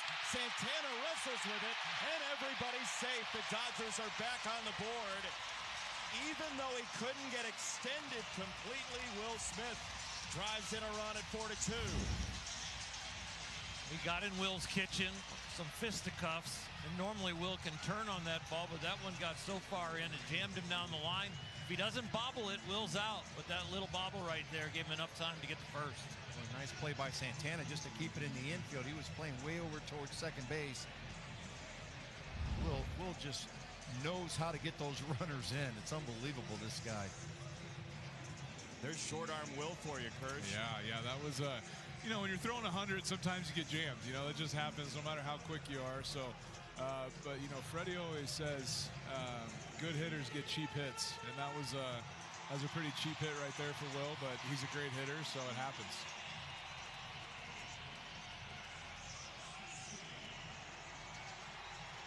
Leaves it for Max Muncy, who started this inning with a single to right. The Dodgers were aggressive with Zach Gallen to lead off this inning. And now, Muncy goes after the first pitch there. Well, he was hunting for that fastball. Got it a little bit in on him, but he took a good pass at it.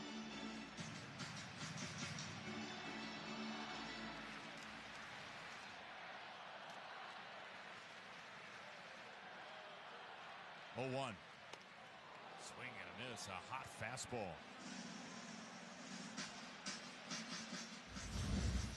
Max can turn any fastball around, but this one just beats him to the spot.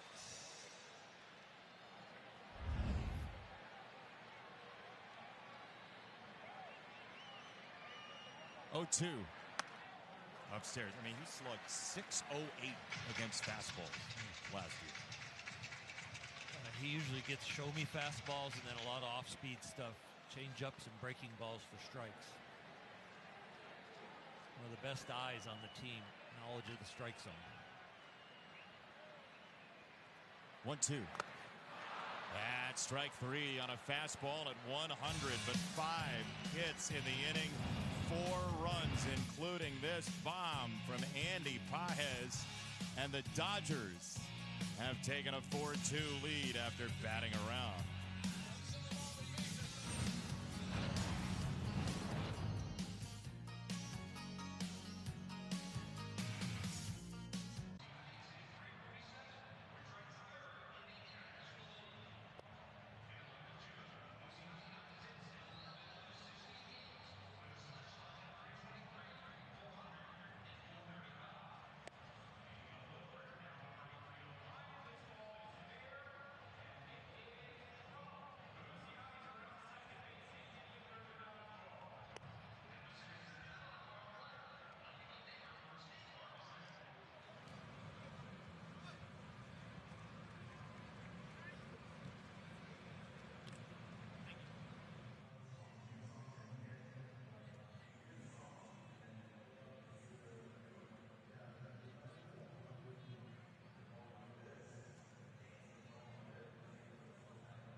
Pitch number 81 for the reigning World Series MVP Yoshinobu Yamamoto is a strike to Ketel Marte, who last time up had 2 on and 1 out, lined into a double play. But isn't it so marvelous to have baseball back, and just looking from the San Gabriels there, and this beautiful ballpark, Oral, that you called home for such a long time, and Luis, who you called home for 12 seconds in 2007. Oh, Oral reminded me. Don't worry about that. But it's not only an honor to come to this park, and you're inspired as soon as you see it from the highway and you're pulling off to come here, but it's an honor to walk on the field with this many fans. 4 million fans last year piled into Dodger Stadium to see the championship team. And I know Kirsch knows the adrenaline rush of coming out of the dugout for a start and getting an ovation before you even throw a warm-up pitch in the bullpen. Opening day is the best, and it just is the start of something new. And there's 162 of these, and they all count the same. But opening day is just so special. It marks the start of something, and it's just getting to pitch on this day and getting to be a part of it, and like just all of it is just such a huge honor. And I know Yama feels that. And third time through right here against Ketel. We'll see what he does to try to get him out right here. 1-2. On the ground, second base. He went to a fastball, and Rojas throws it out, 1 away. With Capital One Venture X card, you earn unlimited double miles on everything you buy and turn all of your purchases into extraordinary trips.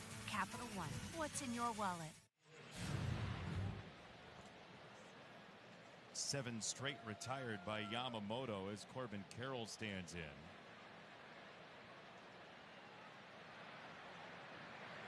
Luis, your favorite opening day memory?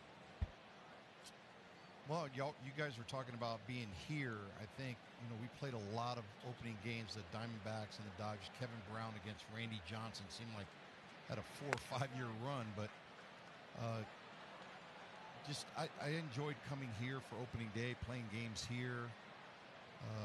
Cubs, I played for them a little bit. I mean, every opening day is different in its own way. I think it's excitement, anticipation for every player, hoping that this is going to be your year to have good individual numbers, and not only that, but your team is the last team standing at the top of the mountain. Your debut was in this ballpark, was it not? It was, and I remember coming through center field. Glenn Davis was the first baseman at the time, and he told the cabbie to pull into center field, and I walked in through center field. I thought I was walking into a cathedral. It was so memorable to me, being a young player, my first time up, and to walk in here. And I remember striking out my first time in the dugout. Seemed like it was about 1.25 miles away. Now it's a lot closer. Chopper to second base. It's Rojas for out number 2. Kirsch, you see what you do to hitters? They feel like it's the longest walk that you could possibly imagine. Yep. Oh, man. But this, I was just watching Yama right there. And this inning, so third time through, see if he has anything different for these guys. And he started throwing that cutter backdoor. First pitch to Marte was a backdoor cutter. I think the 1-1 pitch to Carroll right there was a backdoor cutter. So the ability just to do different stuff third time through the order, and see how he does Perdomo, because he hasn't gotten him out yet. So we'll see what he does here. Yeah. We just saw the homer. It was a 2-strike homer last time. Yeah, so that was a fastball right here. Honestly, I wouldn't be surprised if he tried to throw that backdoor cutter again. He had a good feel for it. And curveball. Oh, and not only that, how about Dave Roberts having the confidence just to run him back out there for another inning? Once his team's taking the lead here, 4-2, just to keep running him out there, and he's doing a great job this inning. Did you just sign that jersey in the break? Which one? Oral? Oh, Oral. I signed that some time ago. I remember that where I signed it, because I normally sign a little different place. Yep, the gentleman came out to our store out in Claremont. Legends Attic, a memorabilia store that I opened a few years ago. What did you write underneath it? What did it say? Something about an MVP. Oh, thanks a lot for letting us be humble here. No, we're looking for Humble Brag of the Year on our telecast, and we have a nominee. I don't know who the cameraman is, but he's getting a tip after the game. That was an inside job right there by Oral. He had him go right up to him. Well, I've worked with a few of these people at the Little League World Series back in the day. It's his home ballpark. Let him be. 2-2. Yamamoto to Perdomo. 2 out, bases clear. And a swing and a miss. A filthy splitter, Clayton. Gross. Just gross. That was amazing at bat. That was fun to watch. What do you got on the splitter? I mean, that was the perfect spot. Got it down and away, just darted. That whole inning to finish the game like that, that should show who Yama is. Just finishing strong.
T-Mobile members get free MLB.tv. Redeem at T-Mobile.com/MLB. Arizona goes deeper into the bullpen. And it's a right-hand slinger, Ryan Thompson, coming out of the bullpen, Luis. Yeah, Ryan Thompson's got to give you a little different look. He kind of has that little lower slot delivery, almost sidearm there. A lot of ground balls for that sinker that he likes to throw, sinker slider guy. Frisbee on his hand. When you have a bullpen that doesn't have a lefty, you're going to definitely want to vary the arm angles and speeds and the breaks of your right-handers that are going to all be coming out of that gate.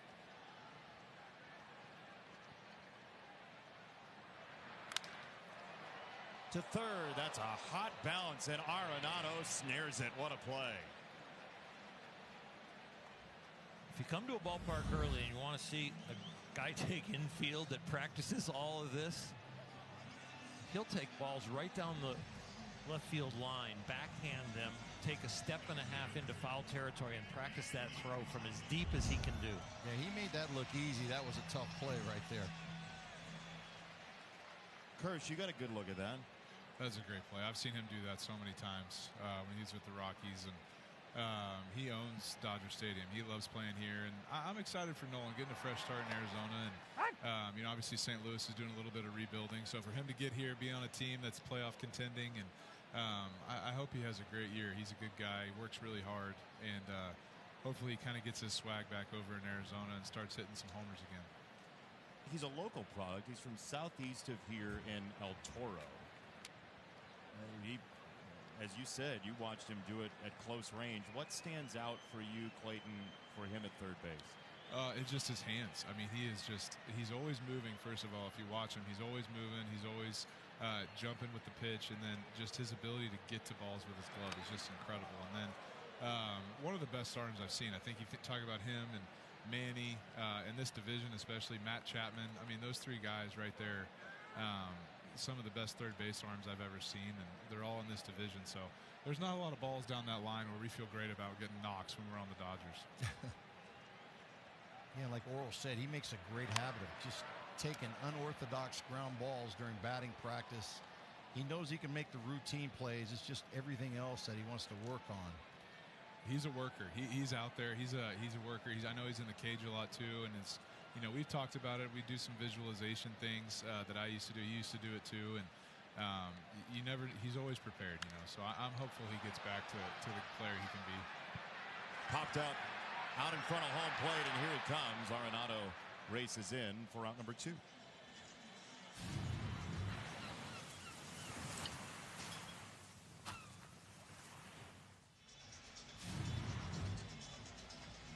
Two down for Thompson, and Miguel Rojas will bat. Rojas was part of the pregame ceremony with Will Ferrell. He and Freddie Freeman disappeared from the blue carpet before the game. Will Ferrell was driving him around in the shiny blue Cadillac. Kirsch, you didn't get the invite? No, you know, I didn't get the invite this time, but you know, I'm here and I get to see the ring tomorrow, so I'm excited. I'm going to stick around for another day and see the new ring, and you know, get to do all that with the guys. So I'm excited about that. It's a new chapter for me, which I'm super fired up about. And you know, at the end of the day, this is such a great organization. I think they're going to let me stick around a little bit too, so it'll be great. Oral, I think you just got surpassed for humble brag of the broadcast with, I'm going to stick around for the ring. Yeah. Because I'm going to love it. Hey, Oral's rocking his right now, aren't you, Oral? Yeah, he is. Yeah. I'm rocking your 2020 ring. Oh, that's awesome. That's awesome. Dodgers lead, trying to three-peat, 4-2.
World Series hero to opening day starter, and Yama was on his game, Kirsch. Oh, man, it was so fun to watch. I mean, obviously, you're talking about the split, what he threw. I think he threw 29 of them over there, and over half of the time, the Diamondbacks were swinging and missing. The only pitch they really got to was his heater. They got a few hits off his fastball, but cutter, slider, curveball, he had everything working, great command, and finished it strong going through 6. That was pretty fun to watch. Kirsch, did you ever split your fingers? Couldn't do it. I tried last year a little bit, and it just was horrible. But I did try it last year because I couldn't throw a changeup to save my life for my whole career. So someone said, hey, try a split. Everybody's doing it. And it didn't work for me then. And so that's why I'm here talking to you guys. I think you did all right. Yeah. So here's Blake Trinan out of the bullpen in a big spot for his first go-around here in 2026. Oral, what have you seen over the past couple of years from Blake Trinan? Well, Blake is finally getting healthy so he can get back to his form. In the beginning of spring, he was lights out. He hit a few bumps in the road as he made some adjustments, but this is big for him. When he gets the ball going right to left with his breaking ball, and then that two-seamer that we just saw on the last pitch going left to right, he's almost impossible to hit. 2-1 on Moreno. It'll be him, then Arenado and Santana. And off the sinker, he gets a fly ball into right center, and a tough running grab by Pages. Man, oh man, what an effort. Every step counted. It started with the pitch, and he got some movement from Trinan, and then Pages with the great break and the great route. Accuracy on the route, speed with the legs, and great soft hands at the end. And this is a tough play right here because an outfielder, he's reading the swing, and he sees the big swing from Gabby, and then all of a sudden he gets a good read on it, making that nice running, diving play out there in short right center field. One down, Arenado. First pitch swing, that's a base hit to center. Kirsch, talk about movement with Blake Trinan as far as when you're not healthy, maybe the pattern of the movement compared to when you're healthy. Yeah, like you said, Blake looks healthy right now. I think that's the biggest thing for him. His arm angle looks a little bit lower, which is good for him. That means his sinker is going to sink, and you can already see the velo. It's 96, 97, which I don't remember him at a time last year being that high. So that's huge. And then, you know, with the sinker, that ball was just a little bit up to Arenado right there. But when he's throwing that right with his sweeper, like that one right there, like you said, it's almost unhittable as a righty. And, you know, lefty, he's going to work in a cutter a little bit too at times. And they really need this guy at the back end this year, and I expect a big year from him. He's ahead on the very choosy Carlos Santana, who takes away.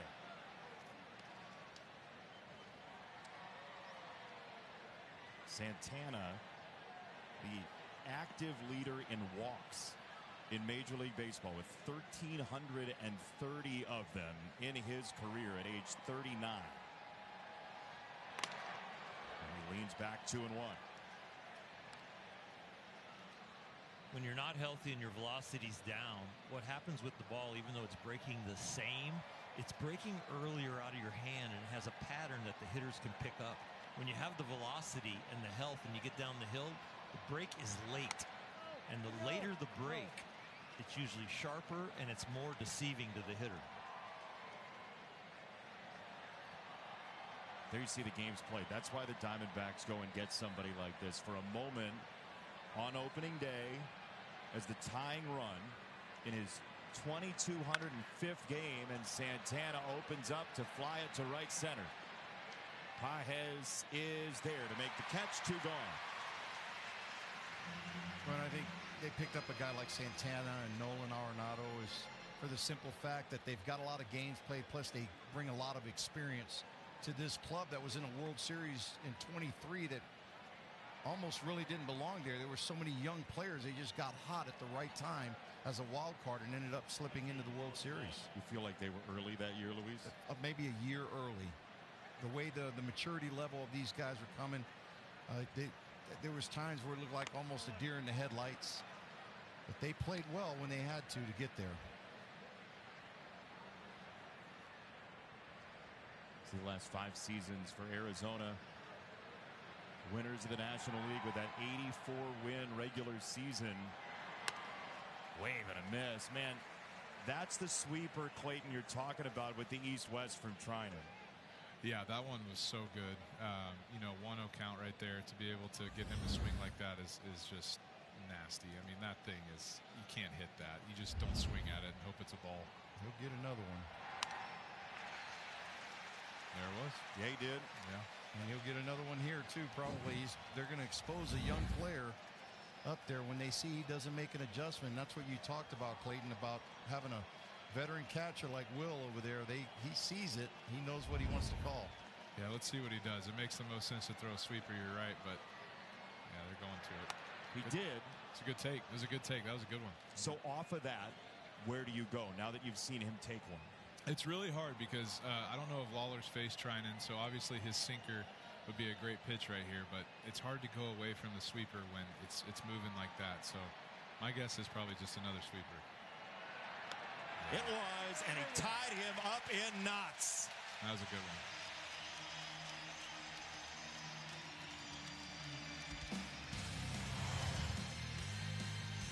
Blake trying in a base full of sweepers to cut down Lawler at stretch time.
Day on NBC is brought to you by Progressive Insurance, a grand slam for your budget, and by Corona. La Playa awaits. Freddie Freeman, just been told Freddie Freeman nominated for an Academy Award for his acting in the Will Ferrell video. Oh, look out, Ohtani gets hit by the just entering Taylor Clark, who will not be receiving any holiday cards from the Dodger fan.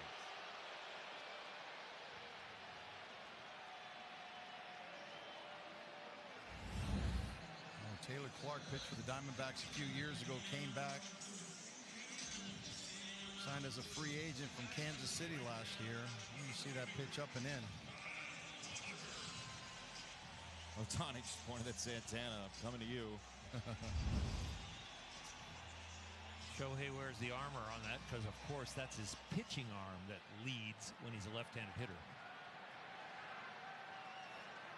Good to see he's all right. He's over at first, and here is the newly minted Dodger, Kyle Tucker. Kirsch, we just saw one of the many faces of Shohei Ohtani, who's just fun to watch. Yeah, he's a blast. You know, I think right here, after he gets hit by the pitch, they're up to, I wouldn't be surprised if you try to see him steal a base right here.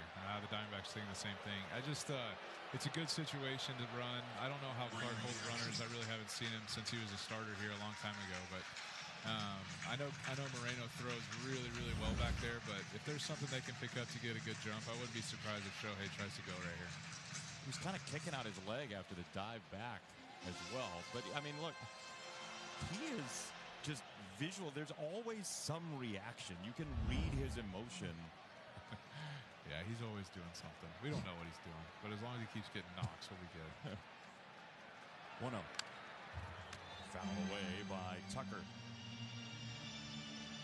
I mean, we know Shohei can run. He was 20 for 26 last year on the bases. Who's the fastest Dodger?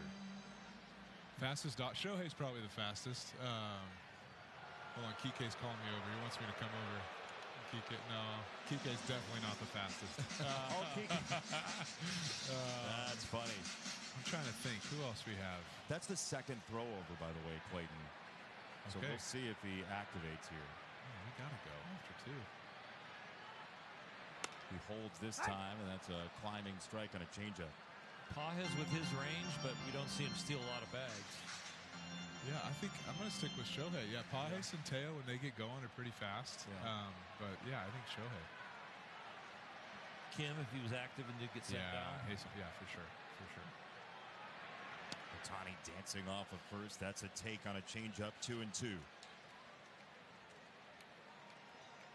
Who's the fastest guy in this booth? It's got to be you. Oh, that's... Now we're really The in way we trouble ran if away, that's- the way we ran away from Herschel Oral last night. Yeah. 2-2. That's a take on another changeup.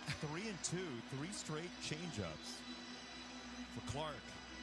It's always an interesting pitch for me when you have first base open. Santana's slightly off, but that big hole over there, and you're throwing changeups to let him slash it through the hole a lot easier. There goes Ohtani. That's launched to right center field, and here comes the speed you're talking about. Ohtani races around third, and he can backstroke home. An RBI double on the first hit as a Dodger for Kyle Tucker, and it's 5-2. They got to get the ball, Kirsch. Yeah, this first one. That's a good one. That's a good feeling to get that one out in the first game.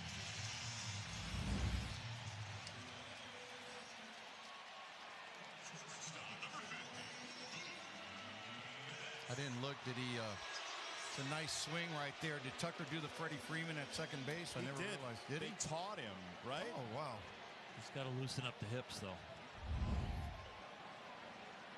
Well, there was like a class by Miggy Rojas, right? He taught him how to do it. I heard. That's why the hips didn't move as much as Kike's normally do. There's the authentication going on right there for his first hit as a Dodger. Baseball's greatest superhero, the authenticator, taking care of the double for Tucker.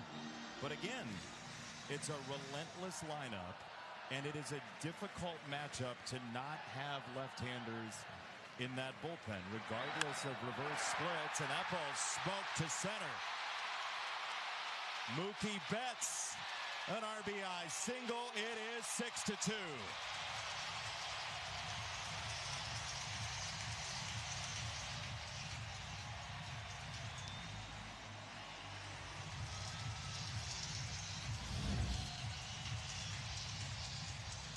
There's another pitch up in the strike zone.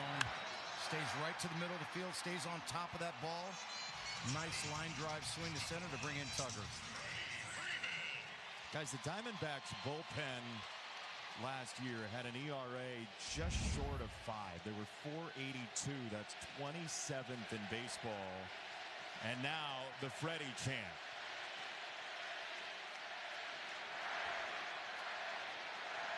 Well, this has been a struggle for the D-backs. 42 different players made at least one appearance last year for the Diamondbacks out of the bullpen. Wow. 17 different guys recorded at least one save. What's the record? The record in Major League, yep.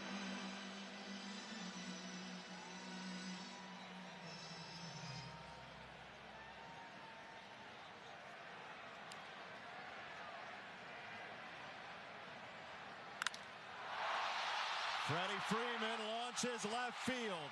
Way back there to the wall, and a beautiful jumping grab by Lawler.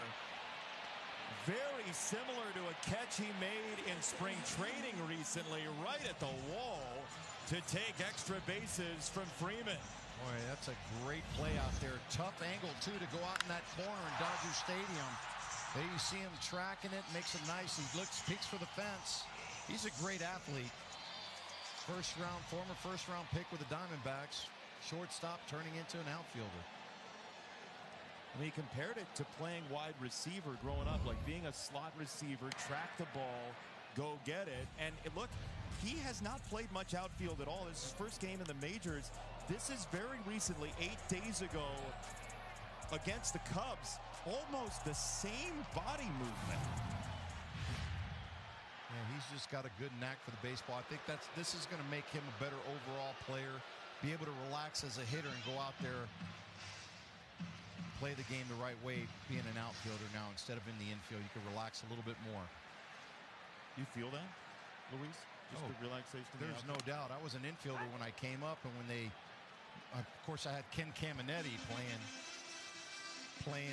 third base, so I was a Bagwell and myself were all third basemen, so we were, we're going to put you at first, and I ended up going to the outfield. This is his first game playing in a 3-level stadium, too, by the way, which is not easy to do. And I mean, you saw a small amount of games in the Dominican just to go get his feet under him. Yeah, and we talk about the different levels here. In spring training, you're playing in smaller ballparks. Now you got a third deck up here, and the ball, just the angles and everything looks different coming off the bat. Will Smith, deep to left center. Lawler is not going to get to this one.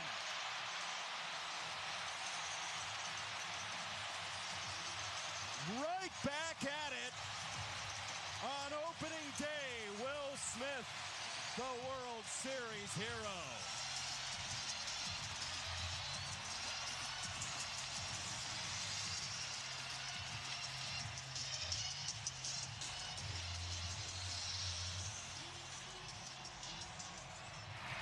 Those short arms, Clayton. It's a changeup right into that down and in spot. That's tough. Will's gonna handle that a lot of the time. So that's just a tough pitch, but that's what he does. That's what he does. That's going to be it for Clark. And the Diamondbacks right out of the gate with a lead of 2-0, and then suddenly it's 8 unanswered by this Dodgers offense. Will Smith on opening day at Dodger Stadium. And this team in blue awash in runs.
First pitch, a strike to Max Muncy from the newcomer Andrew Hoffman into the ball game, who made his debut in May of last year out of this Diamondbacks pen in his mid-20s. And look, Luis, it feels a little bit like the same kind of game as we saw last year for Arizona. Yeah, it really does. I mean, the bullpen was definitely not one of the strengths in the last few years for us. And once again here, they took advantage of Gallen in the 5th inning, and then they got to the bullpen. They scored 4 in the 5th, and then here again 4 in the 7th. So this Dodger team, they strike fast, and they'll get you some crooked numbers up there when they have to.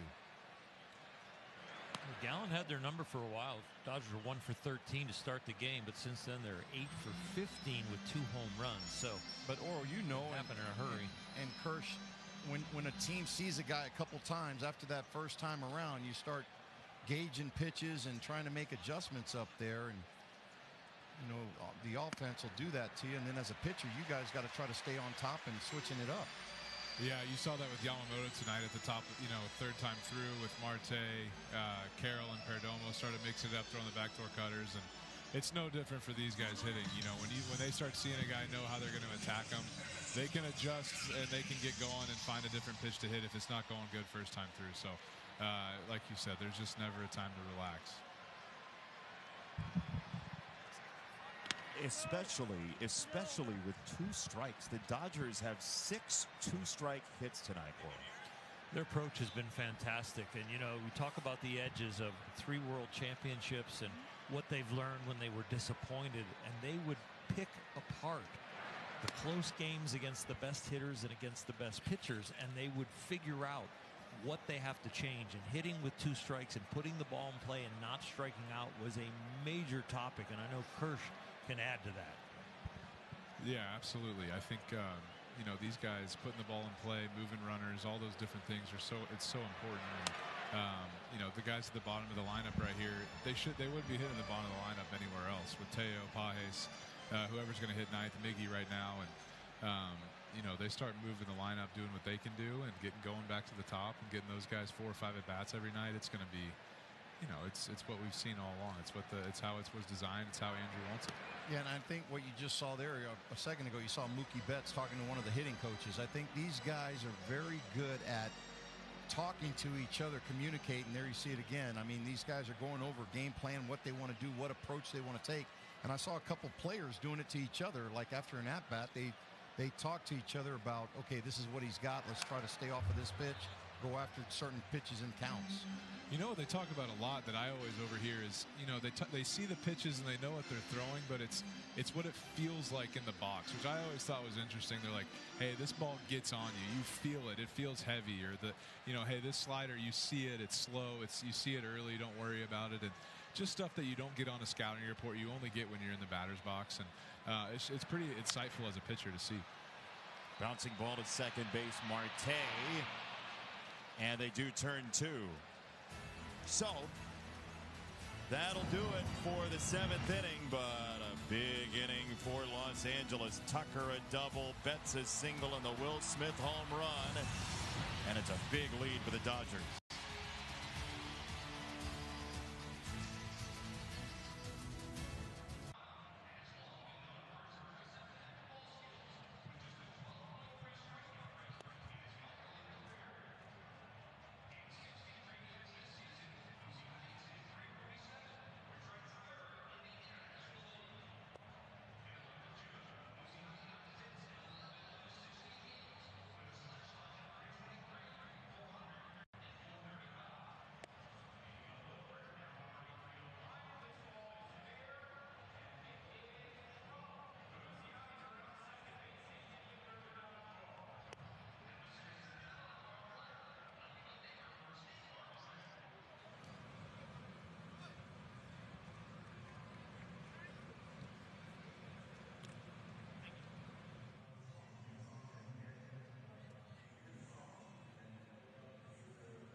Sunday night basketball, Knicks against the Thunder, Warriors and Nuggets after that Sunday on NBC and Peacock. And it's starting April 19th. The NBA playoffs are coming to NBC and Peacock. Whatever calendar program you use, just X off Sunday all year long.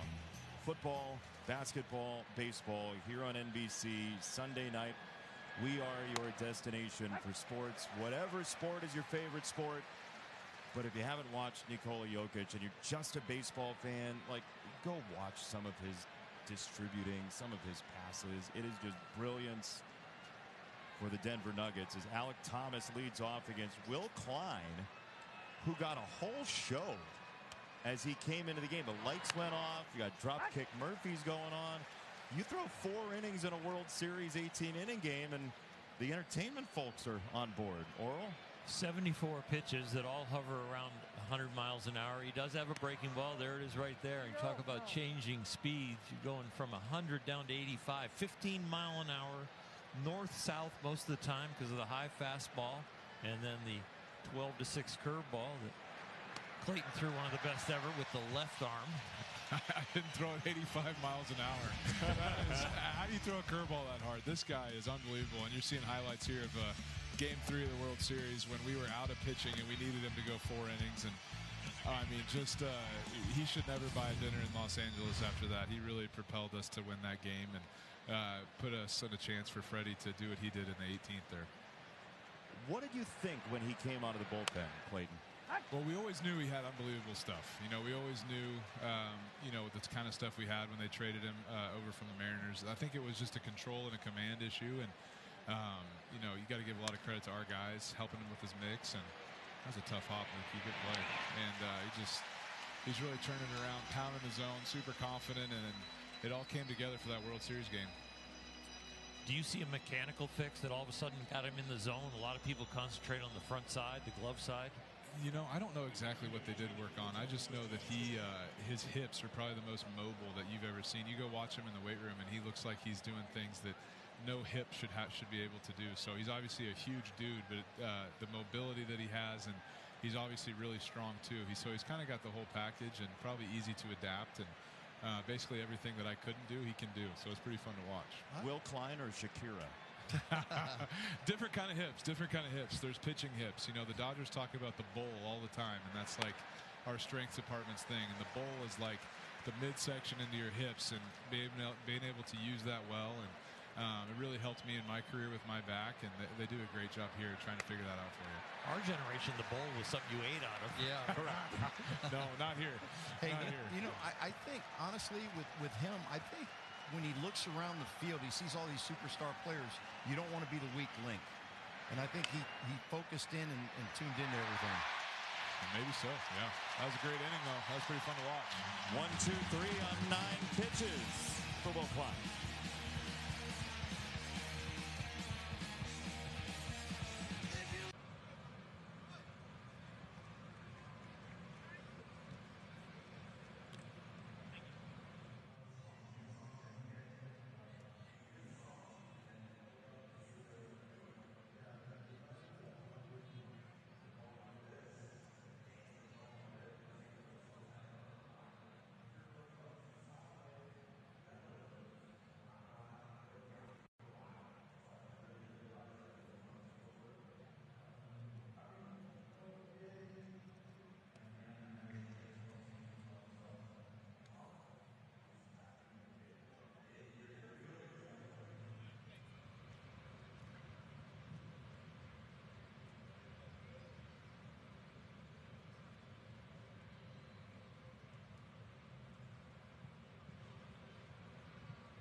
MLB Plus is new for 2026. Stream MLB Network 24/7 and select out-of-market games every week, plus live radio broadcasts of every game. Game Day 3D, big inning, and minor league action as well. Visit MLB.com/MLB Plus to subscribe today. It is such a pleasure to have World Series MVP Oral Hershiser here, World Series hero Luis Gonzalez, three-time Cy Young winner, MVP in 2014, Clayton Kershaw down at field level, and Oral. 1988, we showed all the stuff you did on the mound. You had 3 hits as well in that postseason. I Did you not in the World Series itself? Remember that? Kirsch turned back the clock. Pitchers hit. Oh my gosh.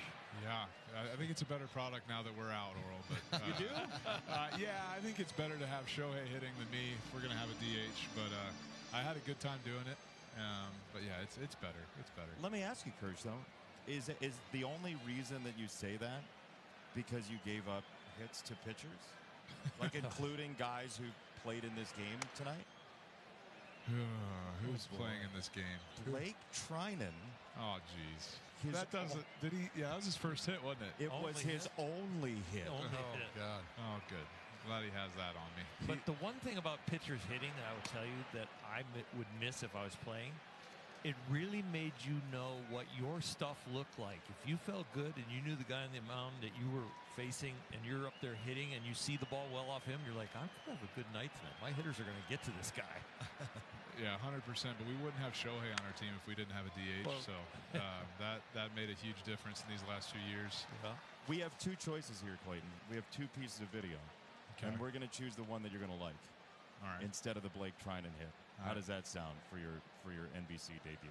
I'm nervous, but I'm ready. No, I think you're going to like this one. We have the Blake Trinan hit from 2014 all loaded up. Okay. But our producer Matt Borzello said, let's not do it. Thank you, Matt. We're gonna show something else about pitchers hitting as this 3-2 comes from Hoffman, and it's poked to right field. It's a base hit for Pages, who's had a very nice day at the plate. He's 2 for 4 with a 3-run homer. Opening day, Clayton Kershaw. You can swing it a little bit, huh? Oh yeah, that was a fun day. What do you got? Look at that thing. I mean, Oral, that was kind of a nuke, don't you think? Center field. You know what? I was just upset that the team scored after you because I wanted you to throw a shutout and hit the home run and have the perfect game for a pitcher. Thank you, guys. Thanks for letting me see that on opening day. That's a rival game, too. Dodgers, Giants. Yeah, that was my favorite opening day right there. That was pretty special. And that was my only homer, so I'll keep that. Did you know it was gone off the bat? We'll ask in a second, but first this. ACE's Yard RX program prescribes the best lawn care specific to your yard's needs. Delivered free. Subscribe now and save 20% on everything you need all year. Ace is the place with the helpful hardware, folks. Off the bat, were you sure? No, did you see how fast I was running? I think I couldn't even run that fast now if I tried, but I had no idea. I thought it was probably a line out to center field, but you know, opening day adrenaline and all that. I mustered one out over the fence, and it was a really fun day. It was awesome. Do you see how shallow the center fielder is playing? Yeah, no respect, huh? Come on. No respect. The thing about Kirsch and his hitting, he was a tough out. He grinded it out no matter what. He was in there shortening up. I don't know what you would do with the new ABS system. Your stances were so low sometimes. Yeah, just change it up. Keep the computer guessing.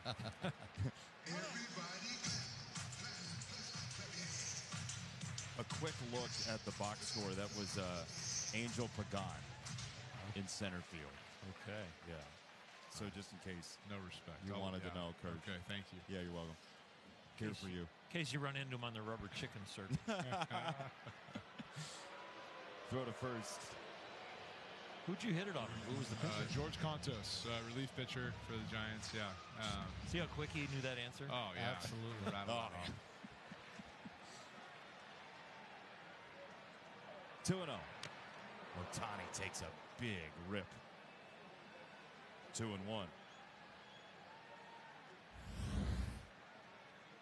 We're watching Ohtani swing the bat so well, and from one great left-handed hitter to Kirsch down there, another great left-handed hitter. I was Shohei before Shohei, you know?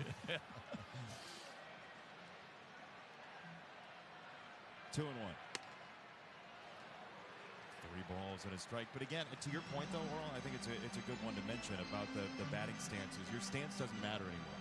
The strike zone based on the challenge system is all about your height as measured by Major League Baseball. And a lot of guys have shrunk this year. 57% of your height is the top of the zone, and 23% of your height is the bottom of the zone.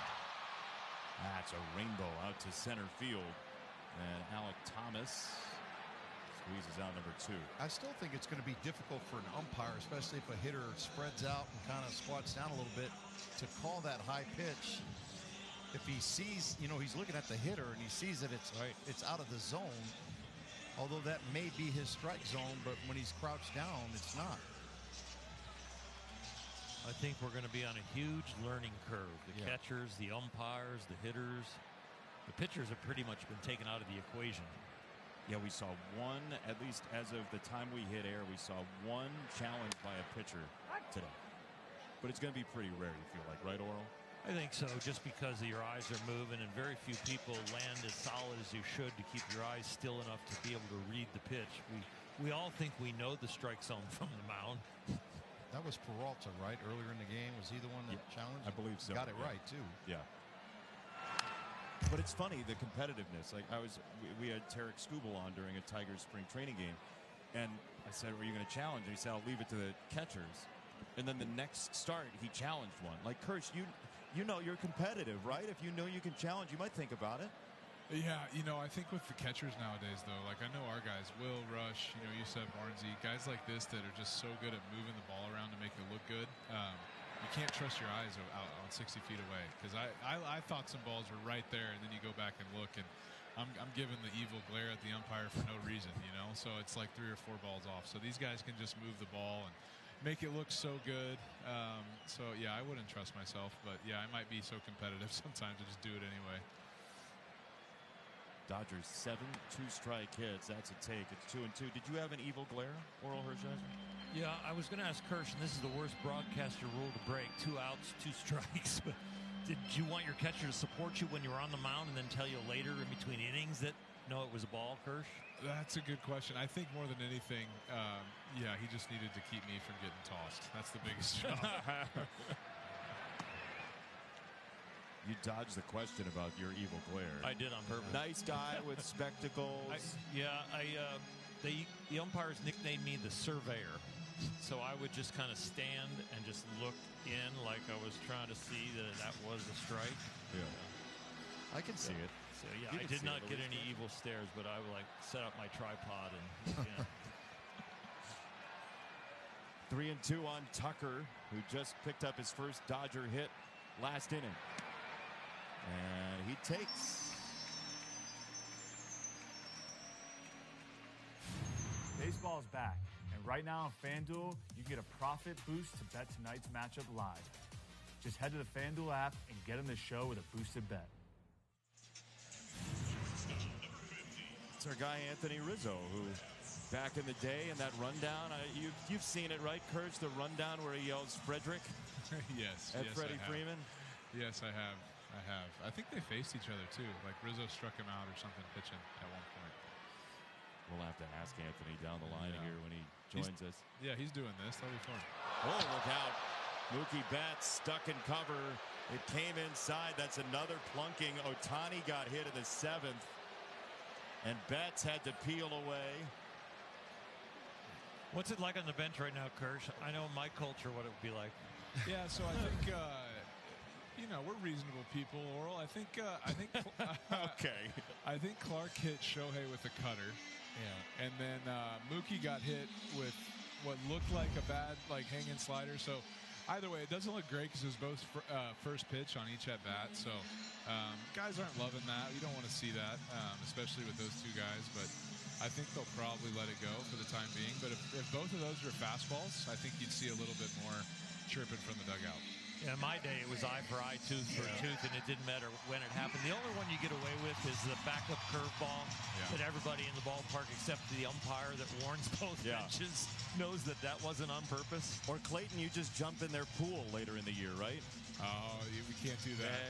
Come on now. Is that how it goes? Yeah, we got in trouble for that one. Yeah, come on, guys. Couldn't do it. Couldn't do it. It's all right. The Diamondbacks have beat me plenty over the years, so it's even. Jason just cut me by the knees right here in the box. Wow, no, it's not a you thing. It's not about you. It's just about swimming. People just enjoy swimming, right, Clayton? Of course. Well, here's Freddie. Let's watch. Here's Freddie. First pitch away, ball one. Boy, Hoffman's really struggling right now with his command.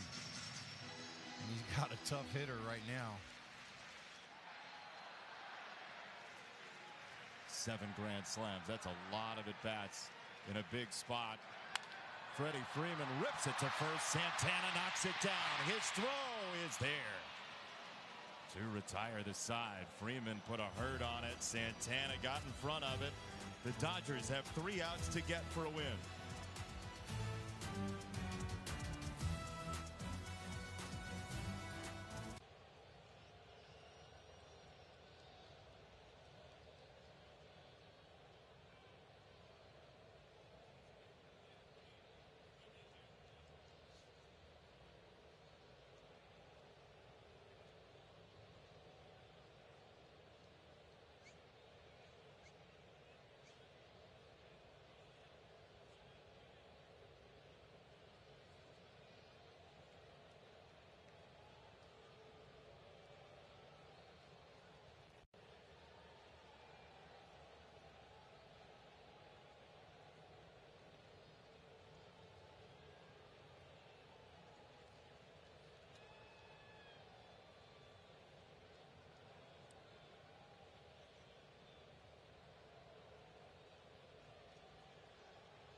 You're watching Opening Day on NBC, presented by Adobe.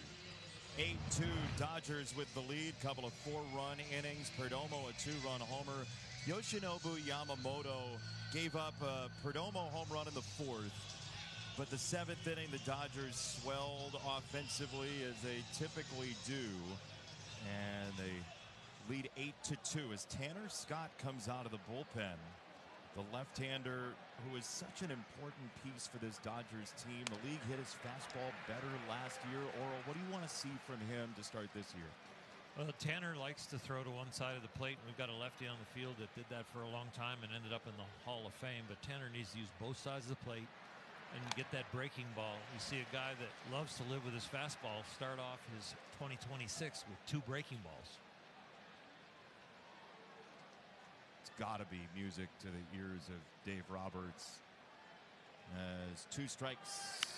He went away again. That gets flicked down the left field side, and Hernandez slowly into foul ground for out number 1. If there's somebody on the Dodgers staff that needs to have a hot start, it's Tanner Scott.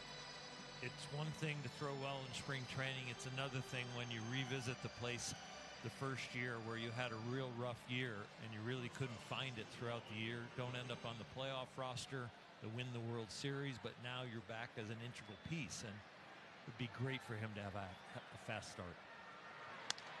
Well, I think he's pitching in this inning too with a purpose, because I believe that they wanted Corbin to get an unorthodox at bat here. They don't want to get him hot. A good at bat here carries over into tomorrow, and then you flip Perdomo over here to hit right-handed. Muncy to first, 2 gone quickly. You know, sometimes those last at bats in a game that you're going to lose can carry over into game 2. You have a good at bat, get a knock, you start feeling good about it, and I think Dave Roberts knows that and wants to kind of keep these guys off balance in that last AB. I think it's a really good point. You know, there's all this fanfare of opening day, and it's 53,000 plus here, and what a show and a cinematic presentation by the Dodgers folks. But then you have to go do it 161 more times, and there's a lot to weigh for a manager, as the Diamondbacks tried to avoid just running through their bullpen tonight.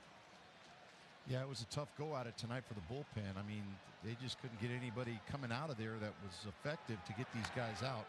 Of course, you're facing a Dodger team that's got some really good offensive players. You know, Will Smith comes up with some big 2-out hits. You know, Freddie didn't have any hits, but he hit the ball extremely hard tonight. Didn't have anything to show for it. Meantime, Dodgers pitchers, if this is caught, are going to close the game, retiring 18 of the last 19. Mookie Betts makes the catch, and the 2-time defending champions are in the win column on opening day. 8-2, the Dodgers take care of the Diamondbacks. Thanks, sir. Yamamoto with the W. He also gets some run support, which he didn't get much of last year. So watch out for a possible Cy Young candidate having a big year. He would be the first ever Japanese-born Major League Baseball player to win a Cy Young Award, and he would like that hardware certainly. 8-2, the Dodgers win. More to come on the other side from Dodger Stadium after this.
Check out these Peacock picks of the week. First, Ted is back. Stream a new season of the series from Seth MacFarlane.